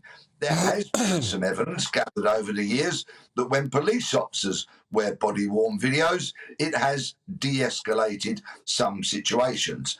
But if it's going to be used as an evidence-gathering tool, the question then is, who's going to conduct the prosecutions? Are the police going to turn up and arrest these people? Because we know that on 70% of occasions when there is an incident of serious shoplifting, that's one with aggravating factors like an assault, the police don't turn up. They simply do not attend. Now, we know policing is in crisis. There is a never-ending raft of catastrophic stories about policing, but they've got to get officers from behind desks. There's too many behind desks, and many of those officers have taken that cosy number because they didn't feel supported by their supervisors when they were on the front line. That has to change. If a police officer acts with the best of intentions and lawfully, they need to be supported by their management. Then they won't go looking for the cushy number. There is also a lot... Have we gone too soft? And maybe I'm looking at the past through rose-tinted glasses. You'll know better than me, Peter. But the idea of if whether they're stealing or not, let's say a youngster is being abusive in a supermarket, being hauled out the front door by the collar by a police officer and given, frankly, a clip round the ear would have terrified me back in the day. Do we need to go back to that? Well, the days of the clip round the ear are gone and will never be with us ever, ever again, quite simply. But a figure of authority who was respected would be a figure that might be listened to. But sadly now, because our police are in cars going from one 999 call to another and not patrolling the streets, they're not seen, they're not known in communities, and respect for the police has diminished hugely. And there are some pretty reasonable factors as to why that has happened. But what, unfortunately, has happened in recent years, there's been a fluffiness, a wokery amongst senior police who have decided to surrender the streets to the criminals and not have officers patrolling. And this is one of the many, many consequences of that. And another thing, policing rewards failure. Only yesterday, there was a hugely damaging article about a beautiful village in Hampshire that has completely turned its back on its non-existent police service because they're not there. They don't provide a service. They don't turn up to investigate crimes like theft from retail outlets. But the chief constable of that very same police service got awarded a CBE in the King's latest honours list. Until this kind of chumocracy is dismantled, and still until the police listen to voices of reason and they start to provide a service that the public want, then I'm afraid I don't see things getting better anytime soon. It's a difficult balance to achieve, though, isn't it? Trying to toughen up our police or get them to do what we feel we want them to do without turning them into the sort of thugs in the police force that we see in America.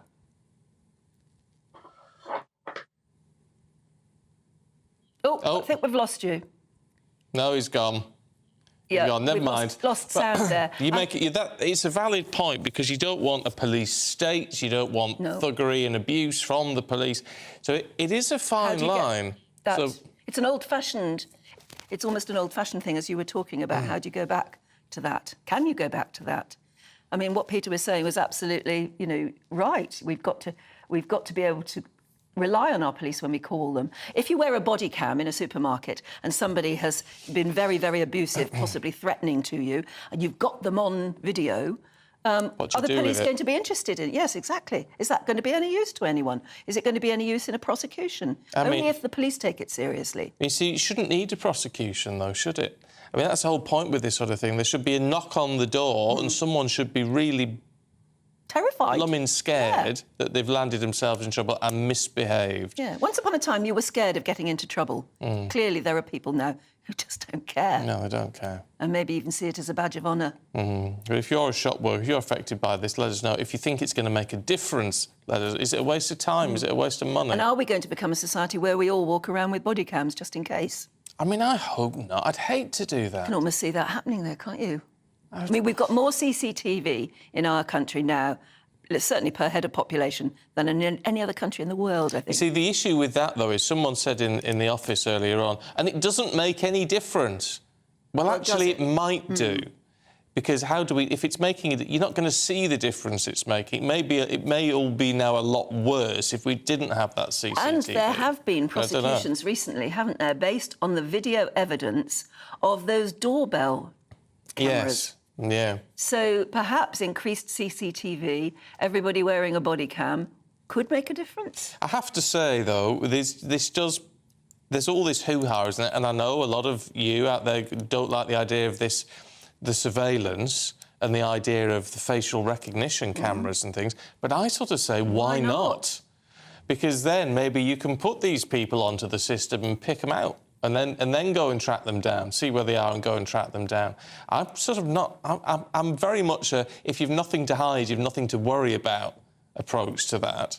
I know there are bigger issues, but it's generally what I think. Until you get caught having a snog with somebody else's wife round the corner or something. Well, that's your own blooming fault, well, it then, is, isn't it? I suppose. You should be more careful. No sympathy for that. I don't know whether you develop these ideas more as you get older, but I used to be very against ID cards. Did you? And I'm beginning to think maybe we all need ID cards. I'm all for them.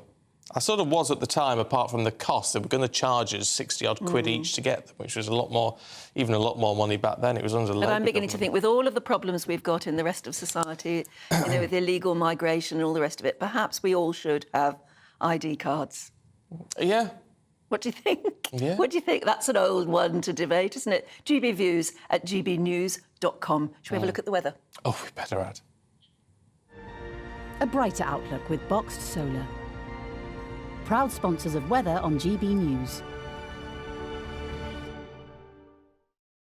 Hello there, very good morning to you. I'm Jonathan Vaughtry here with your GB News weather forecast provided by the Met Office.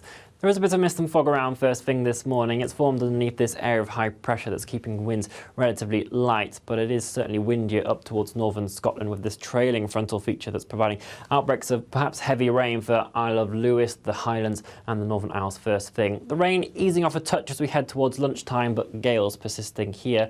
Elsewhere, in those lighter winds, the mist and fog will eventually clear its way off, and there'll be plenty of sunshine to be had and feeling pleasantly warm in that as well. Climbing to highs of 26 degrees Celsius in the southeast, but even 23 possible across eastern Scotland as well. Into this evening, that cloud generally melting away and allowing a good amount of clear intervals overnight. The mist and fog, though, will return primarily across eastern parts of England, but we could also see a few patches for the likes of County Armagh, County Down over in Northern Ireland as well. Relatively mild night for most of us. Towns and cities holding up around 12 to 14 degrees Celsius. Might just drop into single figures in some rural spots. And it's a relatively repeat situation for Monday. A lot of us seeing that mist and fog clear off relatively quickly, allowing a good amount of sunshine. Will be breezier for Devon, Cornwall tomorrow, gusty around some coastal areas. We'll continue to see those strong winds across northern Scotland as well, with that rain lingering. But once again, temperatures climbing up even to 28 degrees Celsius in London. It's only set to get hotter as we head into the rest of the week as well, 30 degrees Celsius later. Bye-bye. A brighter outlook with Boxed Solar. Proud sponsors of weather on GB News. Well, at least the weather's looking good. Are you doing anything smashing this afternoon? Love to hear from you. As I was saying earlier, my family are all going to the Bournemouth Air Show. You know, you go on the beach and have a wonderful afternoon on the beach, and there's this fantastic display going above you. Fantastic. Anything else going on? Where are you going? The Green campaigners will be out. Why? that fuel being burned. Terrible fuel being burned. Red arrows. What a waste of money. Ban the red arrows because they use up too much fuel. The red arrows have been burned. Oh, yeah. Oh, wow. The works, yeah. Which is always nice because for some reason I seem to be on their route home. Oh, nice. So if I get home, after they've done their afternoon of displays, they often come over my house. It's just brilliant. Do they let out the colours as they approach you? If I told them it was me, maybe they would. Maybe they would. But it's enough for them. Mind you, they do fly past pretty quick. Yeah, well, be lucky. If you hear them coming, run out to the garden. I've been in one of those. Not in an actual painted red one, but in a Hawk T1. Oh, wonderful. Been in one of those. It's the best thing ever. Terrifying. Did they do Oh, we did the whole shebang. We went 200 feet over Windermere. Ooh. All through there. It was just phenomenal. The RAF decided to treat me. If anyone from the Red Arrows is watching this morning, that's what I'd like to, please. Yes, it's quite something. Terrifying, but still, you've got to do it if it's off. Amazing. Anyway, that's me showing off for you. Yeah. Send your thoughts in gbviews@gbnews.com. We'll see you in a moment. What you get for breakfast is something that, if we do our jobs right, you will wake up to news that you didn't know the night before. It's a conversation. It's not just me and Eamon. We want to get to know you, and we want you to get to know us. From 6, it's Breakfast with Eamon and Isabel. Monday to Thursdays on GB News, Britain's news channel. Westminster is going around in ever-decreasing circles, followed by the media. Britain is broken. How on earth did we get into this mess? But more importantly, how do we get out of it? Join me at 7 p.m, Monday to Thursdays on Farage, here on GB News. We will have open, rational debate. We've got to work out how Britain moves forward from this. Join us here on GB News, the People's Channel. Britain is watching. When the news happens, it happens here. And really important breaking news. Breaking news this morning. On TV, radio and online, the news starts here on Britain's Newsroom. All the biggest stories and the answers that you need from across the UK and beyond. Join Britain's Newsroom from 9:30 on GB News. The People's Channel, Britain's news channel. Join me, Patrick Christie's, Monday to Friday, 3 till 6. We tackle the day's news agenda like you've never seen before. It's high tempo, high octane, the most controversial topics and the best guests. You will not be able to take your eyes and ears off it. I'm not afraid to ask the questions that you really want answered. 3 till 6 p.m, Monday to Friday on GB News, the People's Channel, Britain's news channel.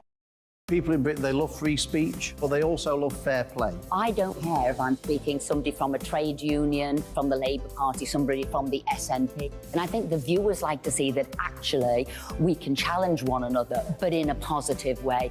We think we ask the questions that people want to ask, and often we ask the questions that we wanted to ask in Parliament but never got the chance to ask. So join us every Saturday, 10 a.m. till noon on GB News, Britain's news channel.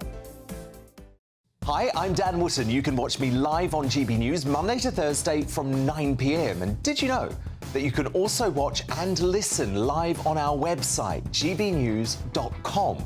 You'll always be up to date on the latest breaking news, as well as enjoying the best stories, opinions and shows. You can even join the debate under our live player as you're watching. So head straight to gbnews.com on TV, radio and online. GB News, Britain's news channel.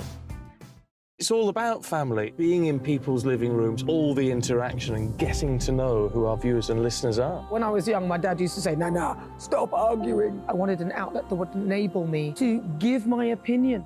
People are going through a really hard time right now, and I know that you don't feel like you're being listened to by the establishment. I came to GB News because it's the People's Channel, and I want the audience to have their say on the events of the day. We're dynamic. We do something different. Democracy shows that the wisdom of the nation is in its people. I get to travel to find out what the story is from a personal perspective. The British people aren't fools. We know when we're not being told the full story. We've got to work out how Britain moves forward from this. It's the best country in the world. The establishment had their chance. Now we're here to represent your views. Britain's watching. Britain's watching. Britain's watching. We're proud to be GB News, the People's Channel, Britain's news channel.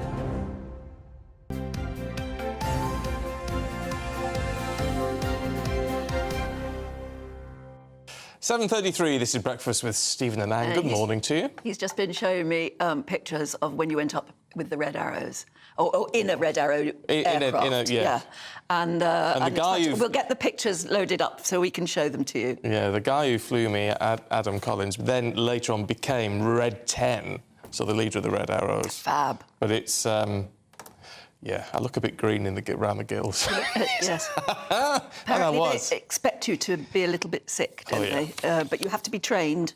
Oh, full training. In the full zip-up outfit. Inflatable suits and the ejection procedures, and you have to sign a death waiver and all that sort of thing. See, I mean, it's very dangerous. Well, it is very dangerous, yeah. But phenomenal. But great pictures. We'll show you them as soon as we get them into the system. Yes, in the meantime, Aidan McGee is here with all the sport. Good morning, good morning. Good to see you. Now, what do you call 3 hat-tricks? A treble, I imagine. A treble. Yeah. Well, it's the first time it's happened since September 1995. So it doesn't happen often. Why, who scored 3 hat-tricks? 3 hat-tricks. Evan Ferguson, an 18-year-old at Brighton in their 3-1 win over Big Spending. Newcastle, we saw more familiar names. Mr. Haaland at Manchester City scoring one, and Heung-min Son for Tottenham. But yeah, first time in 28 years that's happened. Wow. An 18-year-old gets a hat-trick as well for Brighton. Evan Ferguson, as we mentioned, he's in good company as well. And 3 other people have done that at the age of 18. Michael Owen, who you've heard of, Robbie Fowler, who you'll also be familiar with, and Chris Bart-Williams, who sadly died about 3 weeks ago, actually. But it just shows what a mark he made earlier in his career. But only 4 people have done that. At 18, wow. I know, exactly. I mean, his manager, Roberto De Zerbi, has said yesterday, thank goodness the windows are closed, because there were going to be some bids for him. But he looks as if he's 25, 26, and he's got the stature, the physical stature. He's broad, he's 6'4". He's going to be a real star. Sadly, he's not English. He plays for the Republic of Ireland, but it's about time they produced a decent player over a period of time. Chelsea yesterday, home to Nottingham Forest. Chelsea spent £1 billion in the last 3 transfer windows, Anne. Nottingham Forest not short of a few bob, either losing at home to Nottingham Forest. Martin Daubney's side, he was predicting that one yesterday. That might happen. He turned out to be right. And Everton getting the first point of the season as well at Sheffield United. They've been really struggling at the start of this season, and it was good to see them get off the mark. Tottenham on great form as well, scoring 5 at Burnley. Man City 5-1 against Fulham. They're top of the league with 4 wins out of 4, and I think that might be... I wouldn't say it's them home and hoses too early, obviously, but I think they're going to be the pace setters again. Now, did you stay up and watch the tennis for me? I did indeed, yeah, I did, but we didn't get the result we wanted. Katie Bolter was lost in 2 sets, but we did see Jack Draper, who's the last man standing on the he's side through, of the floor. isn't he? He's through. What a performance by him. He won in 4 sets. So that's my phone going. It's your phone going. Someone likes you. Exactly. Look, he won in 4 sets. He's 21 years old. He comes from Surrey. He was a spectator at Wimbledon because he damaged his shoulder, and he produced. I mean, to go 2 sets up and then he lost one. It's normally a test of their resolve, especially against Michael Moe, who was a home favourite in Flushing Meadow. To be pulled back to 2-1 and then see the job through is a real test of anybody's mental fortitude. See young fortitude. names coming through, though, isn't it? It gives you. It is, yeah. It is. I mean, there's a little bit of a vacuum. I mean, Cam Norrie's done quite well in the last couple of years, but since Murray's still on the scene, of course, beaten in the week by Gregor Dimitrov. But it's good to see a few names coming through. We saw, but one name in the hat for the, or I say the hat, it's a preconceived draw. You know, I don't actually pull a name out of the hat, but yeah, one Brit left in the US Open, and he's up against, who's he up against tomorrow? Up against somebody tomorrow, I'll check that out. Oh, Andrei Rublev, the world number 8 Russian.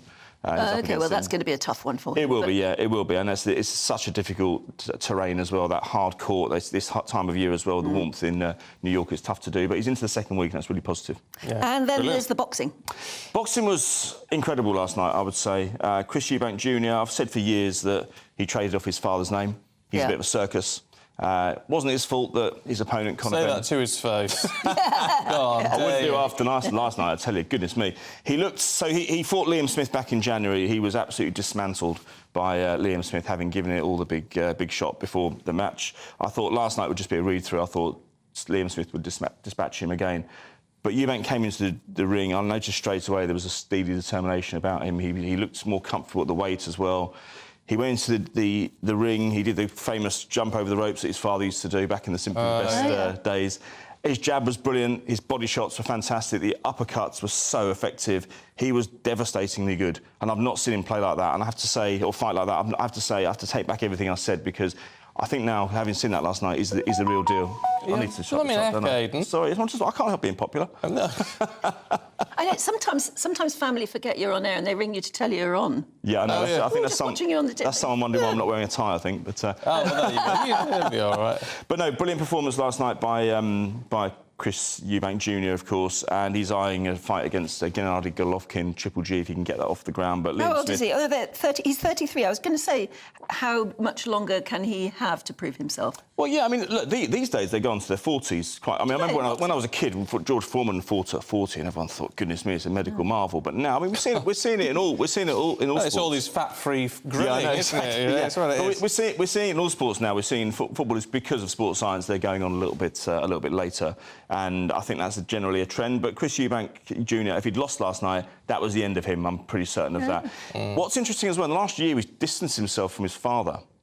Everyone's saying, well, yeah, I mean, Nigel Benn himself, a great rival of Chris Eubank back in the day, back in the 90s, he said, look, Chris Eubank's still trying to steal the show, even though it's his son's time. And his son, I wasn't sure it was a good idea, because whatever you think of his dad and his personality, he was a calibre opponent. He's been there and done it. He has lots of information to pass down to any offspring. But he decided to distance himself, so maybe distance himself from the circus. And last night it was just something different. And Liam Smith had a problem with his ankles. He rolled his ankles in the second round. There was a problem with the canvas. They reckon it was a little bit soft, and he had a problem with his ankles, which I've never really seen before. But he wasn't blaming injury afterwards. It was just a sublime performance by somebody who's been written off in the last year or so. And it wasn't, he was part of that circus where Conor Benn failed his drugs test, but it wasn't his fault. No. And Conor Benn still has to go before the British Boxing Board of Control to prove his innocence. But he's the sense of, when a sportsman or sportswoman just finds that element of revenge, and it's just so sweet. And he went straight to the camera last night and stared down the barrel of the camera, straight face, as if to say, you all doubted me, I've proved you wrong. He was looking at you, Aidan. So what he was doing is going, that McGee fella. I'm not the only one to criticise him. You couldn't help it. I mean, you just think... Some people do trade on their parents' names, don't they? I don't know. I thought it's... I didn't, but... Well, no, me neither. Have you been to Newmarket and seen the statue of Queen Elizabeth there with the horses? No, I haven't been to Newmarket for about 20 years. Wow. It was quite close to Norwich when I went to university. We're talking about statues and what sort of statue would be a nice way to portray Queen Elizabeth. What do you think? And apparently there's this lovely statue at Newmarket of her with the horses. Well, that's kind of the domain that I would remember her in a sporting context, anyway. Yeah. I don't know. I just think standing upright. Handbag. A lot of people say on horseback, like we used to see her in the Trooping of the Colour. Yeah. You see, John has said Her Majesty's standing there with a handbag and a couple of corgis by her feet, and I can see the appeal, but I sort of think a bit more regalia. She was more than that, yeah. It's quite expensive, though, if you have to build everything, isn't it? Well, that's what we were thinking. Is every city has its own statue of her, and they can choose what era she is in, and actually they could get a local artist to do it, and then you could choose whether it's her with her handbag and her corgis, or whether it's her in full, coronation mode or whatever. I remember her out and about. But have we been able to find that Newmarket photo? Oh, sorry. No. I more remember her out and about, as in not so much with the corgis. The corgis tended to be pictures I saw in newspapers. Whereas when I saw her in moving image on TV, it was always with a handbag, very sort of stoic, upright. Some people would choose her with the headscarf on, Oh, yeah, maybe. Out walking the dogs, whatever. Maybe, yeah. I mean, it's, all that sort of thing. It's whatever tickles your fancy, I sort of think. There they are. The pages 90 onwards for our director. If you float those and bring them up, it'd be quite nice to see them, I think. Yeah. Pauline says, Trooping the Colour, why not also have the Queen and Prince Philip together? I mean, that would be nice, and somebody could do that. But usually when you have a statue of a monarch, it's them on their own, isn't it? I mean, you never see Victoria with Albert, do you? No. Even though there's statues everywhere of Victoria, in different age modes as well, but mostly of her very old. Actually. Yeah, I sort of think an older, sort of as you sort of more recently remember them, because I don't remember the Queen being particularly. I mean, she would have been in her sort of 50s and things when I was born. When she was young. Yeah. Have you not worked out your mute button on that? I haven't actually. No, I do apologise. Definitely hasn't. Are you in love at the moment, Aidan? No, I'm not actually. All right, maybe you should fall in love with a roller coaster. which is just on the front page of the Daily Star this morning. Oh. We'll go through the papers in a sec. But a woman who she was going out with a roller coaster. How can you go out with a roller coaster? Don't ask me. Turn the phone off, by the way. She was going out with a roller coaster, but they split up because she was banned. She was banned from the fairgrounds, so she got split up. So she's now married a different. She's now married a different ride called Gravity. Okay. That's in Germany. So there you go. So she's married a roller coaster now. Okay. We found the picture of the Newmarket Queen. If you would like to have a look, there she is. Yes, as you can see, she's with a thoroughbred mare and foal. But you see, it's suitable for Newmarket because it's a racing town. There you go. I rather like that. Anyway, any more ideas on what sort of statue you'd like to see in your local place, city, town, whatever, or racing venue, then do get in touch. gbviews@gbnews.com.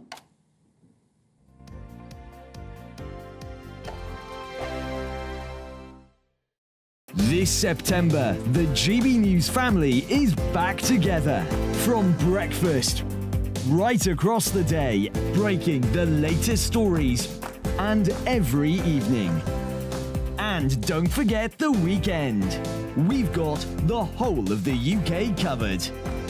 Every week, we'll be hearing your views from up and down the country, with fun, lively and intelligent conversation with the biggest guests. This September, we'll meet Chris and John. Thank you for choosing GB News. We're proud to be Britain's news channel. The Live Desk with me, Mark Longhurst. And me, Pip Thompson.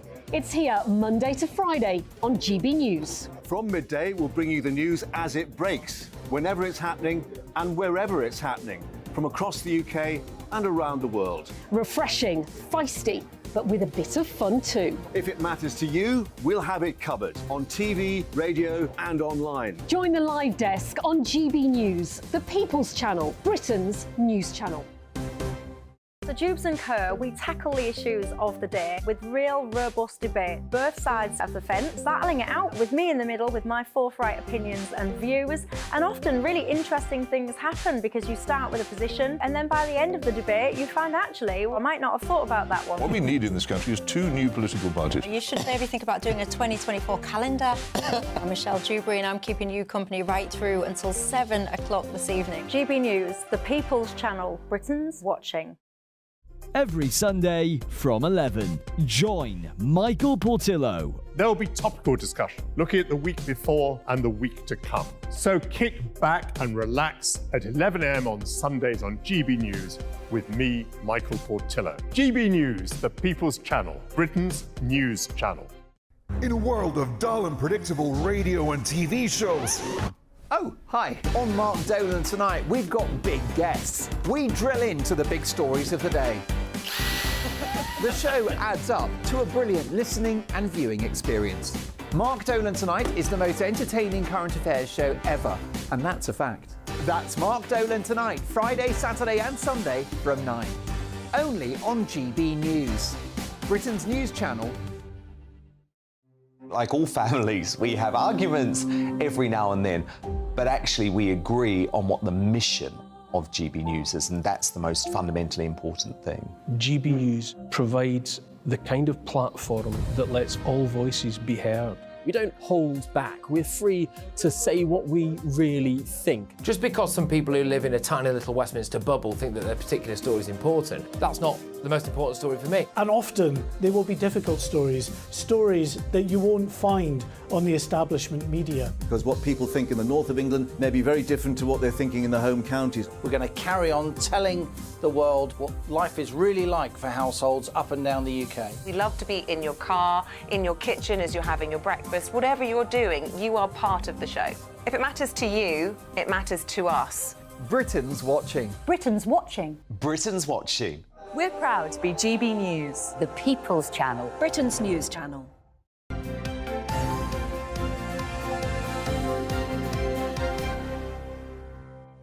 "7:48 Sunday papers for you now, and a whistleblower tells The Observer Tory ministers and advisers have shown dangerous complacency regarding unsafe concrete in schools. Meanwhile, The Independent reports that major Tory donor Mohamed Amersi is considering switching his support to Labour. The Mail on Sunday's front page says every frontline Tesco store worker will get a body cam following an increase in violent attacks on staff. And The Telegraph reports that Rishi Sunak has rejected demands from the government's climate advisers to halt the expansion of airports. Sunday Mirror reporting that hackers linked to Russia have seized details about security at our nuclear weapons base. Oh, joy. Oh, not much to worry about there, then. No! Oh, my goodness. Joining us this morning to have a look through the papers there, writer and columnist Emma Wolfe and author and broadcaster Nikki Hodgson. And a very good morning to both of you. Right, what are we kicking off with? Nikki, looking in the Telegraph, and the fact that Rishi Sunak is now sort of defying our net zero ban on new airports. Yes, obviously. It's been a controversial week for policies regarding the environment and how consumers or, ordinary people have to play their bit or not to help reach that net zero target. But this is Rishi Sunak quite boldly saying that he's going to ignore the government's climate change advisors who have said we should have no expansion of airports, and he's going to push ahead with expanding some. So there's going to be some... Not building Boris Island, are we? We haven't got back to Boris Island, no, that's thankfully been pushed out.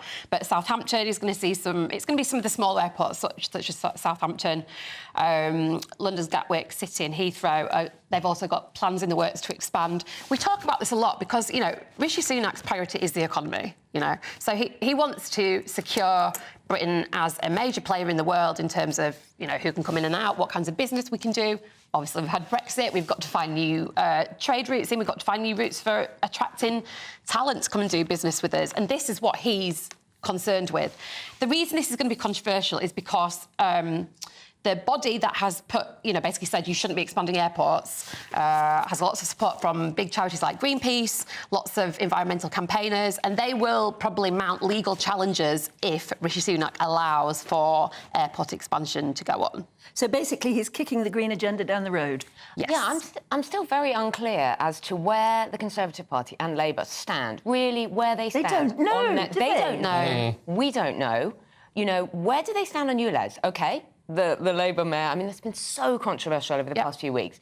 The mayor is Labour, but the Labour Party aren't fully behind him. The Conservative Party are flip-flopping. I think that the voters need to know, as we go into the next election, I think voters want to know what they're voting for and where the two main parties stand. We know where the Green Party stand, but what about Labour and the Conservatives? Absolutely, and this has been the problem, because you get one side of the Tory party saying we really care about environmental issues, and they've got a long track record of caring about things like the countryside. But, in terms of stopping emissions and getting down to that net zero target, it is so controversial to put policies that affect the lives of ordinary people in a really kind of insidious way, which is exactly why people hate ULEZ. And so, obviously, Rishi Sunak has sort of looked at what's happened with that. We're not doing it, we don't want it. And maybe he's got a bit of confidence from that, so that's why he's pushing forward with this policy. But I completely agree with you, Emma. If they don't tell us what they stand for, we can't vote for them, even if about that policy. But there's no consistency. They're almost reversing the argument. They're saying, tell us what you'll vote for. Yeah, exactly. And we'll do it. Yeah. And then we get random comments like Keir Starmer saying, I don't like tree huggers. And then you're not sure, because I think most of us feel, Labour will be more. You assume that, One would assume that, but it's not clear. And they seem to be following, as you say, the wind rather than sort of setting the agenda. Yeah. Emma, let's have a look at crumbling buildings, should we? On the Sunday Times. Well, obviously, this has been all across the papers all weekend. But actually, Stephen, what's really shocking is that things like the asbestos in schools, in hospitals, in many public buildings was known about. Well, it's been known about for decades, but these kind of really alarming reports have been known about since July. We knew we had a crisis. This concrete, the rock, the reinforced aerated concrete, is now being found, suspected, not only in schools and hospitals, police stations, leisure centres, offices, council buildings. Exposure to asbestos alone, which, OK, is safe when it's inside buildings, but the minute you start to disturb it, the minute you start to possibly look into concrete, then asbestos becomes very dangerous. Asbestos kills 5,000 people a year in the UK. So we have potentially a major crisis across our public buildings. Why can we not build properly anymore? Why is our infrastructure... We talked about broken Britain. But why do we care so little that we allow cheap cladding to be put on our residential buildings, that we just throw... You've seen them all around in every city centre, in every town. You see buildings going up that are going to be pulled down in 10, 20 years' time. And We don't build for the long term. But we have cathedral cities in this country that we adore and that we venerate and that are 8, 9, 1,000 years old, that everybody goes to visit, that we absolutely love. Why can we not build buildings like that anymore? It's the cost. I guess it's the cost. But should it be cheaper to throw up this kind of stuff? Yeah, of course, developers want to quickly build, quickly sell, and then get out. They need to be regulated with the science that we know. They do. Let's just quickly have a look at the MO. How long have we got? Oh no, we haven't got enough time. Talk about it next time. But we'll talk about it next time. There's lots I want to talk about there, especially the security secrets being leaked. That's very worrying indeed. So we'll come back to that. Nikki and Emma, thank you very much indeed. Let's see what Jonathan's got for us this morning. It's looking good. Looks like things are heating up. Boxed boilers, proud sponsors of weather on GB News. Hello there, very good morning to you. I'm Jonathan Vaughtry here with your GB News weather forecast provided by the Met Office. There is a bit of mist and fog around first thing this morning. It's formed underneath this area of high pressure that's keeping winds relatively light, but it is certainly windier up towards northern Scotland with this trailing frontal feature that's providing outbreaks of perhaps heavy rain for Isle of Lewis, the Highlands and the Northern Isles first thing. The rain easing off a touch as we head towards lunchtime, but gales persisting here. Elsewhere, in those lighter winds, the mist and fog will eventually clear its way off, and there'll be plenty of sunshine to be had, and feeling pleasantly warm in that as well, climbing to highs of 26 degrees Celsius in the southeast, but even 23 possible across eastern Scotland as well. Into this evening, that cloud generally melting away and allowing a good amount of clear intervals overnight. The mist and fog, though, will return, primarily across eastern parts of England, but we could also see a few patches for the likes of County Armagh, County Down over in Northern Ireland as well. Relatively mild night for most of us. Towns and cities holding up around 12 to 14 degrees Celsius. Might just drop into single figures in some rural spots. And it's a relatively repeat situation for Monday. A lot of us seeing that mist and fog clear off relatively quickly, allowing a good amount of sunshine. Will be breezier for Devon, Cornwall tomorrow, gusty around some coastal areas. We'll continue to see those strong winds across northern Scotland as well, with that rain lingering. But once again, temperatures climbing up even to 28 degrees Celsius in London. It's only set to get hotter as we head into the rest of the week as well, 30 degrees Celsius later. Bye-bye. Looks like things are heating up. Boxed boilers, proud sponsors of weather on GB News. We need more respect in this country. That's what the message which is coming through loud and clear. On respect. Yeah, Gordon in Northumberland says crime is growing because there is no adequate deterrent. We need to quadruple sentences. Oh, and just fill our prisons.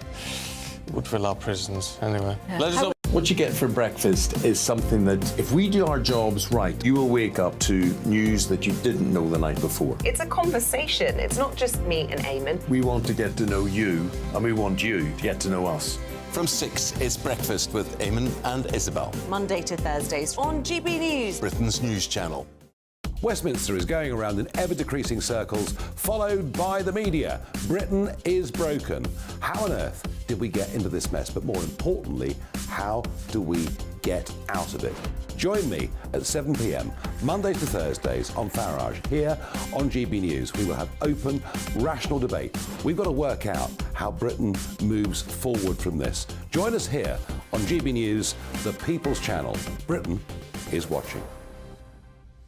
When the news happens, it happens here. And really important breaking news. Breaking news this morning. On TV, radio and online, the news starts here on Britain's Newsroom. All the biggest stories and the answers that you need from across the UK and beyond. Join Britain's Newsroom from 9:30 on GB News. The People's Channel, Britain's news channel. Join me, Patrick Christie's, Monday to Friday, 3 till 6. We tackle the day's news agenda like you've never seen before. It's high tempo, high octane, the most controversial topics and the best guests. You will not be able to take your eyes and ears off it. I'm not afraid to ask the questions that you really want answered. 3 till 6 p.m, Monday to Friday on GB News, the People's Channel, Britain's news channel. People in Britain, they love free speech, but they also love fair play. I don't care if I'm speaking somebody from a trade union, from the Labour Party, somebody from the SNP. And I think the viewers like to see that actually we can challenge one another, but in a positive way. We think we ask the questions that people want to ask, and often we ask the questions that we wanted to ask in Parliament but never got the chance to ask. So join us every Saturday, 10 a.m. till noon on GB News, Britain's news channel. Hi, I'm Dan Wootton. You can watch me live on GB News Monday to Thursday from 9 p.m. And did you know that you can also watch and listen live on our website, gbnews.com? You'll always be up to date on the latest breaking news, as well as enjoying the best stories, opinions and shows. You can even join the debate under our live player as you're watching. So head straight to gbnews.com on TV, radio and online. GB News, Britain's news channel. It's all about family, being in people's living rooms, all the interaction and getting to know who our viewers and listeners are. When I was young, my dad used to say, Nana, stop arguing. I wanted an outlet that would enable me to give my opinion. People are going through a really hard time right now, and I know that you don't feel like you're being listened to by the establishment. I came to GB News because it's the People's Channel, and I want the audience to have their say on the events of the day. We're dynamic. We do something different. Democracy shows that the wisdom of the nation is in its people. I get to travel to find out what the story is from a personal perspective. The British people aren't fools. We know when we're not being told the full story. We've got to work out how Britain moves forward from this. It's the best country in the world. The establishment had their chance. Now we're here to represent your views. Britain's watching. Britain's watching. Britain's watching. We're proud to be GB News, The People's Channel, Britain's news channel.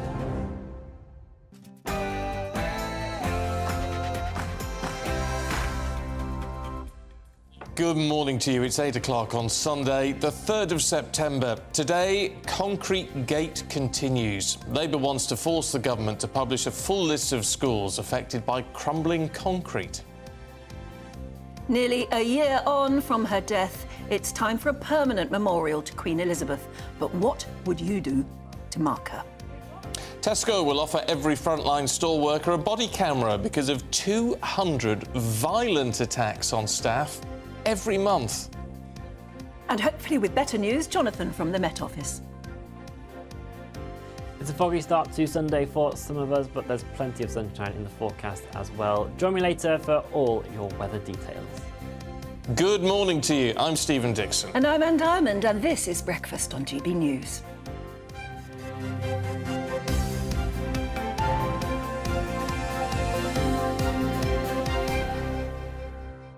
Now, thanks to good old Jonathan Vaughtry, we have something to smile about this morning, with the weather taking a turn for the better. Yeah, if you're doing anything fun this afternoon where you're going to actually enjoy the weather, then do tell us what it is. Cheer us up, because the news is a bit bleak at the moment. Isn't it just? GB News at gbnews.uk. Yeah, but we're talking about the Bournemouth Air Show, which some of your family are going to this afternoon. It should be nice weather for that. Yeah. And one of the things you'll get to see is the red arrows. Bright blue skies. So I was bleating on, wasn't I? Because I can't help myself. Yeah, because you haven't been up with the red arrows themselves. No, but I've been up in a T1, a Hawk T1, which is the same, only it's not painted red. Yeah. Went up with the RAF 4 or 5 years ago. So I just thought I'd show you the pictures. Shot. It's that proper really Top Gun is. shot. There you go. And they are looking a bit green there. That's after we landed. Yeah.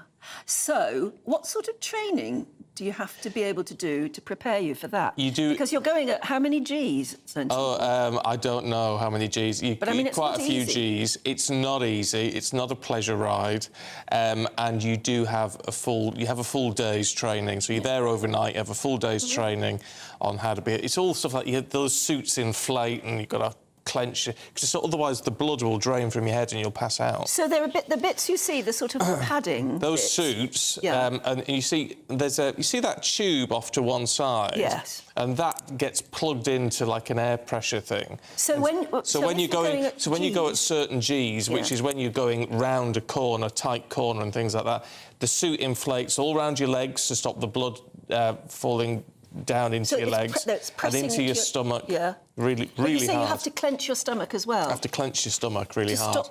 which is hard to stop the blood draining down. So you try to keep the blood in the top half of your body. Oh, right. Crikey. It's really, it's quite something. And I'm told you are expected to be sick. Yes. So you are? Oh, yeah. But if you're wearing what do you do? You've got an oxygen and communication mask on, so you have to take it off. And remember, as Adam, the pilot, was saying, you remember to click the mic off. Otherwise, they can hear you being sick. The pilot hears what you're doing. So you are sat in the back going, ooh, into a paper bag. Do they tell you don't eat or drink? No, they take you for breakfast first. Oh, apparently that's better. To have something in your stomach. To have something in your stomach, though I did think at the time, I wish I hadn't had those scrambled eggs. But it's an incredible experience. But I'll tell you what it does do, if you don't have respect for people in our armed forces already, and I knew very little about the Air Force, you walk away from that thinking, wow, these people are talented. How they do it. It's the most phenomenal experience. But also, because that was before I was actually seeing my husband, who was in the army, actually wearing his regimental tie today. Oh, very nice. Meeting because I was hanging about with a big cheese, and then you see all the people in the RAF, and some of them you can tell some of them are perhaps from little rougher backgrounds or whatever it might be, and they're there with respect. They're showing a great deal of respect. They know their place. They know how to behave. Let the hair down when they're allowed to, but in that circumstance, and when the boss is about and when a guest is about, there's no messing. And I think that's part of what we're linked to. Oddly enough, Raymond says... exactly. Raymond, morning. I'm 77, and all this problem with broken Britain and problem we're talking about with Tesco's all started when they stopped conscription and followed by no punishment in schools. Well, I don't know if I agree with the caning and all that sort of thing. And not big-time conscription, but how about national service? We were talking about this yesterday, Penny Mordaunt saying there has to be a form of national service where maybe at a certain age, it could be 16, it could be 18 or whatever, you go and serve your country by doing your national service for a bit. Somehow... It doesn't have to be military, but I don't see anything wrong with it being military style. Even if it's no military style, and there's no messing. There's just no messing. You have to do as you're told. You have to get up, make your bed, do your hair, clean your boots, room inspections, the whole shebang. It gets you a people sense into of place. pride. Yes, it does. I mean, all of my sons did CCF, Combined Cadet Force, where different schools choose whether they do Navy or Army or Air Force. In my kids' cases, I think it was always Army. And they learn it at school. You do lots of, what do you call it when you're marching, square marching or whatever, in school. You learn how to take care of your kit. You learn how important it is to turn up on time and do everything right and have respect for your senior officers and trainers and everything. And that's just at school. But I think there's nothing wrong with going off somewhere and doing a year of it, really. And you'd be involved in a lot of community work, but I don't see anything wrong with being in military gear. I really don't. No, and the military are used to it. They know how to train people that way. And you come out with a sense of respect for your country and for your fellow soldiers or whatever. It's how it should be done, which falls into this, because we talk about all this abuse which goes on in the country at the minute. Anne, hi Anne, says, I live on the Isle of Wight. My husband was assaulted in the high street. He was pushed to the ground by a 41-year-old man just for telling him that he'd reversed into his car. And my husband is 81 years old. Now, I'm sorry, that is a disgrace. It is a disgrace. Of course it is. Absolutely disgrace. I lost a very dear colleague quite a few years ago now in Birmingham. He was one of my editors, and he was a lovely guy, grew into an absolutely gorgeous old man, lovely. And he was involved in a very, very tiny fender bender, I think. He just, I think, accidentally went into somebody else, but not at high speed. I mean, they were just crawling along the road. And the guy in front got out, and my friend got out, just to talk, maybe to exchange a bit of insurance detail or something. And the guy thumped him in the face. He fell down, hit his head on the curb and died. And it was called a road rage incident, for which I think the person who did it actually did jail time for a bit. But it was a road rage incident. But it wasn't. What it was disgusting, absolutely despicable display of violence that was completely unnecessary. And is that what we're beginning to see everywhere now? It's not on. It's not. I've bumped people in the past. And I'll tell you what you do. You get out and you apologise. You get out and apologise and smile and say, let's exchange experiences. The last time anyone did that I was involved in anything like that, someone ran into the back of me at a barrier, at Sky, and they just went, it just drove into me. And you just get out and they were so apologetic, but you're just like, well, it doesn't matter. No. It'll get sorted. Don't worry, no one's hurt. That's what matters. And whether you've got a bump in your bumper, that's what they're there for. Chris in York said, I'm a man aged 59 and I've worked in various things, now in the gas industry. I can say that by far the most abuse I've had is from women. They seem to think that men won't retaliate, so they just vent their hate. Where's all this hate coming from? I'll tell you what's not helpful is you see a lot of it on Twitter. You see a lot of it, or X, whatever it is nowadays. And that, again, we used to say they were keyboard warriors. They do it on a keyboard, but they wouldn't do it to your face. Well, maybe now they are a bit more. Well, it's a rolling stone, isn't it? It's a self-fulfilling prophecy, as they say in sociological terms. What the heck? Yeah, it's not on. What's the answer? What do you do? Maybe it is the right time to consider a sort of form of national service, please. Yes, maybe. Could well help. Anyway, heck, we've waffled on, but we've made some good points. Yes. Now, let's talk about schools, where we're all at a bit of a loss as to know what to do, because we do know, this is what we know, more than 100 schools will not open on time this week because of crumbling concrete. What we don't know is just how big a scale of a problem it actually is. Yes, well, Labour now want to use a parliamentary vote to force the government into publishing a full list of the schools affected. Well, so here we are. More than 100 schools are scrambling to make last-minute arrangements after being told they've got to shut certain buildings that use defective concrete. Well, let's speak to Stefan Boschat, who's a reporter at Politico. Hi, Stefan. If Labour use this parliamentary vote, if they can, to actually get the government to publish a full list, we don't even know if there is a full list to publish, do we? Well, that's right. So much is up in the air at the moment, and we don't really know exactly what the Department for Education knew or knows currently. And I think that, right now it is a public health issue, and I think that they absolutely should be forced to, tell the public which schools are at risk. And not only schools now, but we now have reports saying that this is likely affecting many public buildings, whether it's police stations, hospitals, and many other, public facilities. So it's something that really the government obviously doesn't need right now as we go back into Parliament. And it really just adds to the feeling that many people have in the country that we are a country that's in decline, and that, public services are by and large crumbling, quite literally in this case.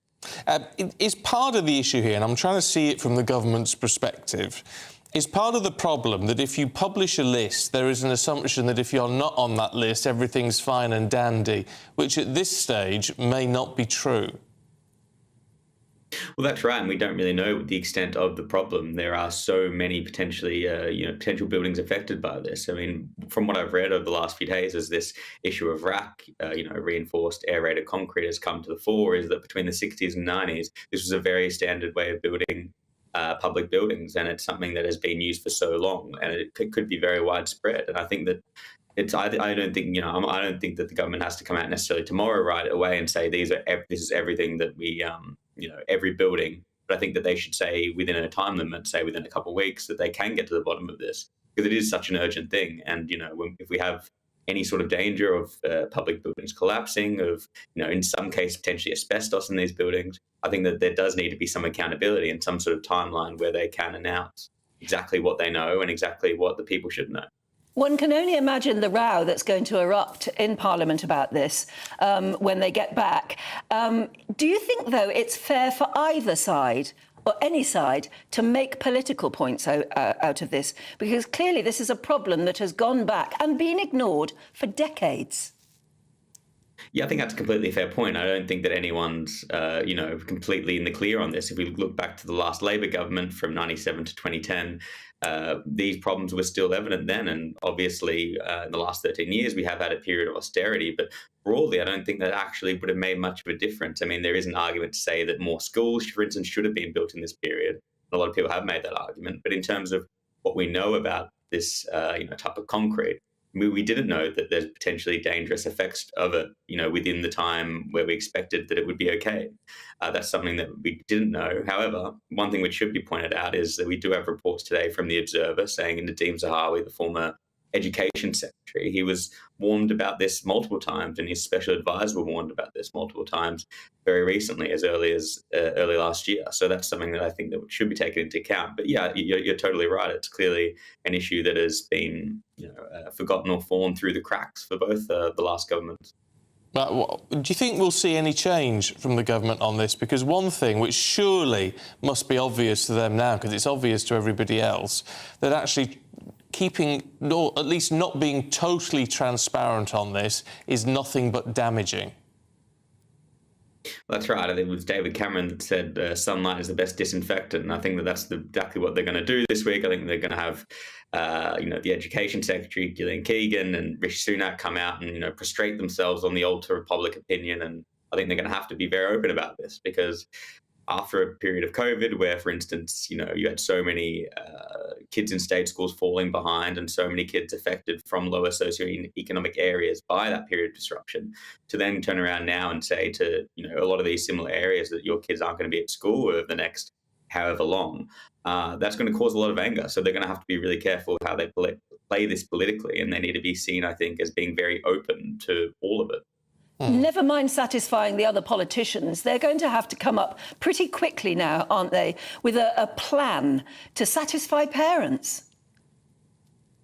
Of course. And, we're coming into election time very soon, and the electioneering's already beginning. And, any sort of, middle England parent who's getting affected by this, I mean, this will jump to the top of the things they're thinking about when they judge the government's record. And, at a time when the government the Tory party already is falling so far behind Labour, and has been for the last year, they need to be seen to be very active on this. OK. Stefan Boschert, good to see you. Thanks very much indeed. Kevin Maher in the last hour said, I know he's backing Labour and all the rest of it, former Labour advisor, but he did say the government is running out of life force, which I think happens to all governments when they've been in power for a certain amount of time. I just think it was quite an apt description. I think, yes, really. I think governments shouldn't be in for that long, really. I don't know what you do about that. Elections, I suppose, is the answer. But I do think if you're the parent of a school-going kid at the moment, you want to know what the plan is. So maybe it's the time to really test the mettle of headmasters and headmistresses. Maybe it's up to them. So I'm going to take charge of this. I'm going to come up with a plan. Obviously, the head teacher needs to know if there's any present danger in their school, and then, actually strategise for it and at least lead from the front. I think, if you're ahead and you want to get in touch, we'd love to hear from you this morning, because let's be honest, it's a busy time for heads and staff. Yeah, but you can't wait for politicians to tell you. But no. But they can't wait. I mean, this is going to be a nightmare for all those. They'll be checking things out left, right, and centre. It'll be a nightmare. If you've got the time to talk to us, we'd love to hear from you. Yeah.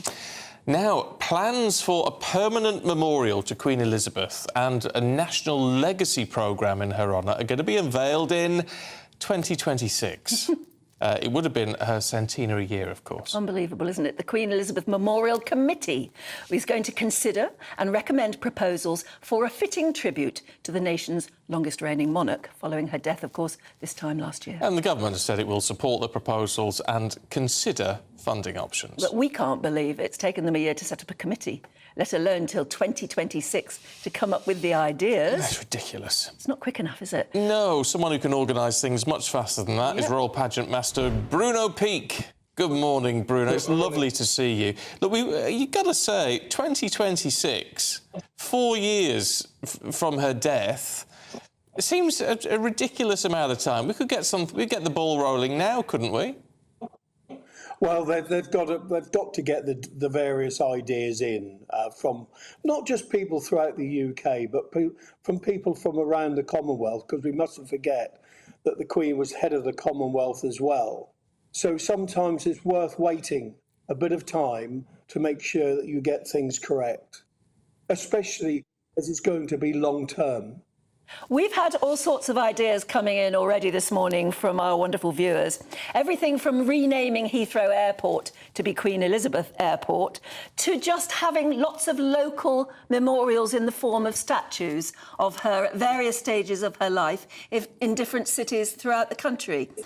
You must have been thinking about this. What's your idea for what would be a fitting tribute? I've been thinking a long time about this, and I've already got my proposal ready, but I'm not going to disclose that at the moment.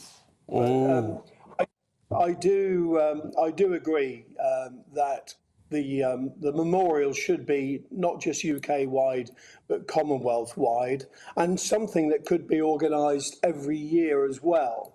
Not just a statue, but something that could be organised that could bring people together every year in memory of this wonderful, wonderful person, because she led this country without making any mistakes whatsoever. And as you know, I had the honour of organising various events for her jubilees over nearly 38 years now. I have a few doubts, Bruno, in terms of what we've seen in the past. I mean, look, when it comes to Diana, and I know it was a different situation, but there was all the hoo-ha, and how long did it take to organise the Diana Memorial, which turned out to be, I mean, frankly, a bit of a wet weekend, didn't it? That doesn't really seem to mean a great deal. I don't have a great deal of faith in these committees. Am I wrong? Well, I do, especially if it's being chaired by Lord Jamrin, because Robin was, as you know, was her previous private secretary, and he knew the Queen really well. And, you know, Robin's got his finger on the pulse. He knows what's a good idea and what's not. So I've got so much faith in Robin leading this committee to make sure what we do for our previous monarch, who served this country without fault, do it proud. I really do. You say you think there also ought to be a day in which we remember her. Maybe you'd call it Elizabeth Day or something like that. I just find it interesting. If you do that, you've got to take into account not just those of us who remember her, but the next few generations who won't remember her, but still have to find a way to make it relevant to them. How would you do that? Well, if I win the bid, you'll know. I'm not going to say anything at the moment. You know, but no, I do agree with you. We're not just looking at the past, we are looking at the future. And from my experience, even young people today had so much respect for Her Majesty the Queen, and also have a lot of respect now for, you know, our future king, our king and the Queen. Because it's good to look in the past, but it's great to look to the future. So there is a way that we can combine the past with the future. How important is it, do you think? And as you say, the way the committee is being chaired by someone who knew Queen Elizabeth well is important, because it's not just about us, is it? We want something that she would approve of. Oh, absolutely. And the one thing the Queen was very keen on was charity, doing things for others. And that's, again, a very important way of bringing people together in celebration and commemoration of Queen Elizabeth II. I love the fact that you're clearly working on it and you're not going to tell us what. Yeah, I hope they take you very seriously. Yeah, have you already been speaking to the committee, or you're not even going to tell us? Yes, I'll bet you have. No, I'm not. I'm not. No, you're not going to even give us a hint. OK. Oh, well, look, it's Bruno. lovely to talk to you. Sorry. No, it's fair enough. You go ahead. As long as we get invited to the official event, Bruno, when it all happens, good to see you. Yeah, that's fascinating. Of course, you would have been. I do agree with. Just on another note, I do agree with you about national service. Oh, good. I spent 3 years in the army. I spent 3 years in the Army Cadets, and that taught me how to clean my boots, iron my uniform. And when your your director phoned me yesterday about this interview, I was actually doing the ironing for my wife. So I do agree with National Service. Won't do you any harm, boys and girls. Absolutely. Quite right, Bruno. You have a lot of fun, I can assure you. A lot of fun. And maybe lead to a wonderful career like what you have had. Yes, indeed. Bruno, great to see you, as always. Thanks very much indeed. Thank you. Yeah. Just teach you that bit of respect. And, of course, I mean, I think Her Majesty personified respect, didn't she? And service. And service, Military service absolutely. to a certain extent, I suppose. I mean, when you think she did her last official sort of duty just days before she passed away, she didn't let that stop her, did she? She didn't pass that off to anybody else, meeting the new Prime Minister. No, apparently, according to Giles Brandreth's new book about her, she had said she knew she was failing in health, and she knew it was probably her time, but she wanted, because she knew what had just happened in the country with Boris Johnson giving up his premiership and then Liz Truss coming in, she wanted to see that transition through. And she did, and of course that was the last official photograph she ever did, was shaking hands with Liz Truss. Yeah. We found some lovely pictures of statues that have already been erected. We've seen that one, that's the one at York Minster. Yeah. I like this one. Runnymede, let's have a look at what we've got in Runnymede for you this morning. Ooh. Ooh, there you go. That's Never seen that one. No. When did that go up? That's know. rather splendiferous, isn't it? It's rather splendid. I sort of prefer them in stone rather than bronze, Yes, whatever they I are. think they look their faces look too stern, maybe. The Newmarket one again, which is again a very dark one, I suppose, in bronze. Yeah, but it's slightly different, you know, younger, Very with the relaxed, horses. with the horses, yeah. And then this one's in Rutland. Oh. That's still being created. It's going to be unveiled apparently at the end of the year. Now That's is a bit more like splendid. it. Yeah, I do like that. Very splendid, very regal. Very queenly. Queenly. Queenly. Is that a word? Queenly. Oh, I think so. Oh, it is now. Yes. Absolutely. That's what they have in the Crown. I don't know whether it's true, but Prince Philip used to say, what are you doing this afternoon? Queening it? The queening. You're queening. I bet he did, you know. He said, what am I meant to do did. while you're queening? Yeah. I bet he did. It would not surprise me in the slightest. I did go to an event with him once, and he came round and sort of met a group of us first. And I have to say, he was cheeky as anything. Yeah, he was. But he stood up. He was in his 90s at that point, and he stood up. It was a Duke of Edinburgh event, and he stood up in the middle of it and gave a 20-minute speech, no notes, nothing, just stood up, and it was cheeky and funny, and you couldn't help but just come away and think, oh, I really like you. He was better at that sort of thing than anyone actually gave him credit for. But that's because he'd spent so much of his life just standing back. Yeah. Yeah. Oh, lovely thoughts. We'll be thinking so much of them next weekend, won't we? We will. And you, it's your birthday. It's my birthday. So there you go. Yeah. It was a sad way to spend a birthday last year. It was. Yeah, we were going to have a big family celebration, and we thought, no, it doesn't feel right because everybody was rather upset. Yeah. Never mind, this year, I've bet one this year. Yes, absolutely. And remember Elizabeth with pride. And please don't forget to get in touch and tell us what you're up to this afternoon. The weather should be good. That warm feeling inside. From Boxed Boilers, proud sponsors of weather on GB News. Hello there, very good morning to you. I'm Jonathan Vaughtry here with your GB News weather forecast provided by the Met Office. There is a bit of mist and fog around first thing this morning. It's formed underneath this area of high pressure that's keeping winds relatively light, but it is certainly windier up towards northern Scotland with this trailing frontal feature that's providing outbreaks of perhaps heavy rain for Isle of Lewis, the Highlands and the Northern Isles first thing. The rain easing off a touch as we head towards lunchtime, but gales persisting here. Elsewhere, in those lighter winds, the mist and fog will eventually clear its way off, and there'll be plenty of sunshine to be had, and feeling pleasantly warm in that as well, climbing to highs of 26 degrees Celsius in the southeast, but even 23 possible across eastern Scotland as well.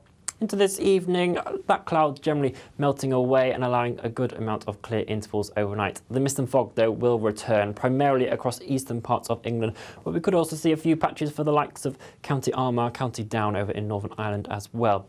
Relatively mild night for most of us. Towns and cities holding for around 12 to 14 degrees Celsius. Might just drop into single figures in some rural spots. And it's a relatively repeat situation for Monday. A lot of us seeing that mist and fog clear off relatively quickly, allowing a good amount of sunshine. Will be breezier for Devon, Cornwall tomorrow, gusty around some coastal areas. We'll continue to see those strong winds across northern Scotland as well, with that rain lingering. But once again, temperatures climbing up even to 28 degrees Celsius in London. It's only set to get hotter as we head into the rest rest of the week as well. 30 degrees Celsius later. Bye-bye. That warm feeling inside. From Boxed Boilers, proud sponsors of weather on GB News. Now, have you ever wanted sweet revenge on an ex by doing so much better without them? It applies to someone who you might know, Meghan Markle. We'll tell you more with Stephanie in a minute. This September, the GB News family is back together. From breakfast, right across the day, breaking the latest stories, and every evening. And don't forget the weekend. We've got the whole of the UK covered.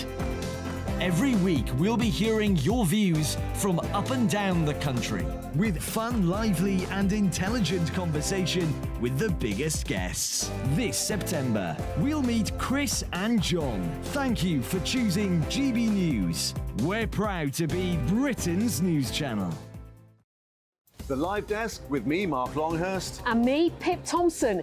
It's here Monday to Friday on GB News. From midday, we'll bring you the news as it breaks, whenever it's happening and wherever it's happening, from across the UK and around the world. Refreshing, feisty, but with a bit of fun too. If it matters to you, we'll have it covered on TV, radio and online. Join the Live Desk on GB News, the People's Channel, Britain's news channel. So Jubes and Kerr, we tackle the issues of the day with real, robust debate, both sides of the fence, battling it out with me in the middle with my forthright opinions and views. And often really interesting things happen because you start with a position and then by the end of the debate you find actually, well, I might not have thought about that one. What we need in this country is 2 new political parties. You should maybe think about doing a 2024 calendar.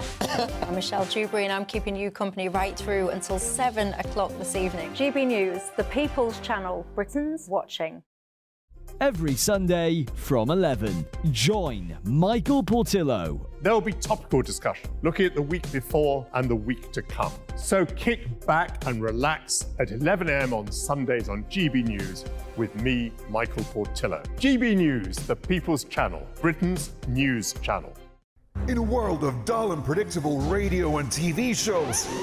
Oh, hi. On Mark Dolan tonight, we've got big guests. We drill into the big stories of the day.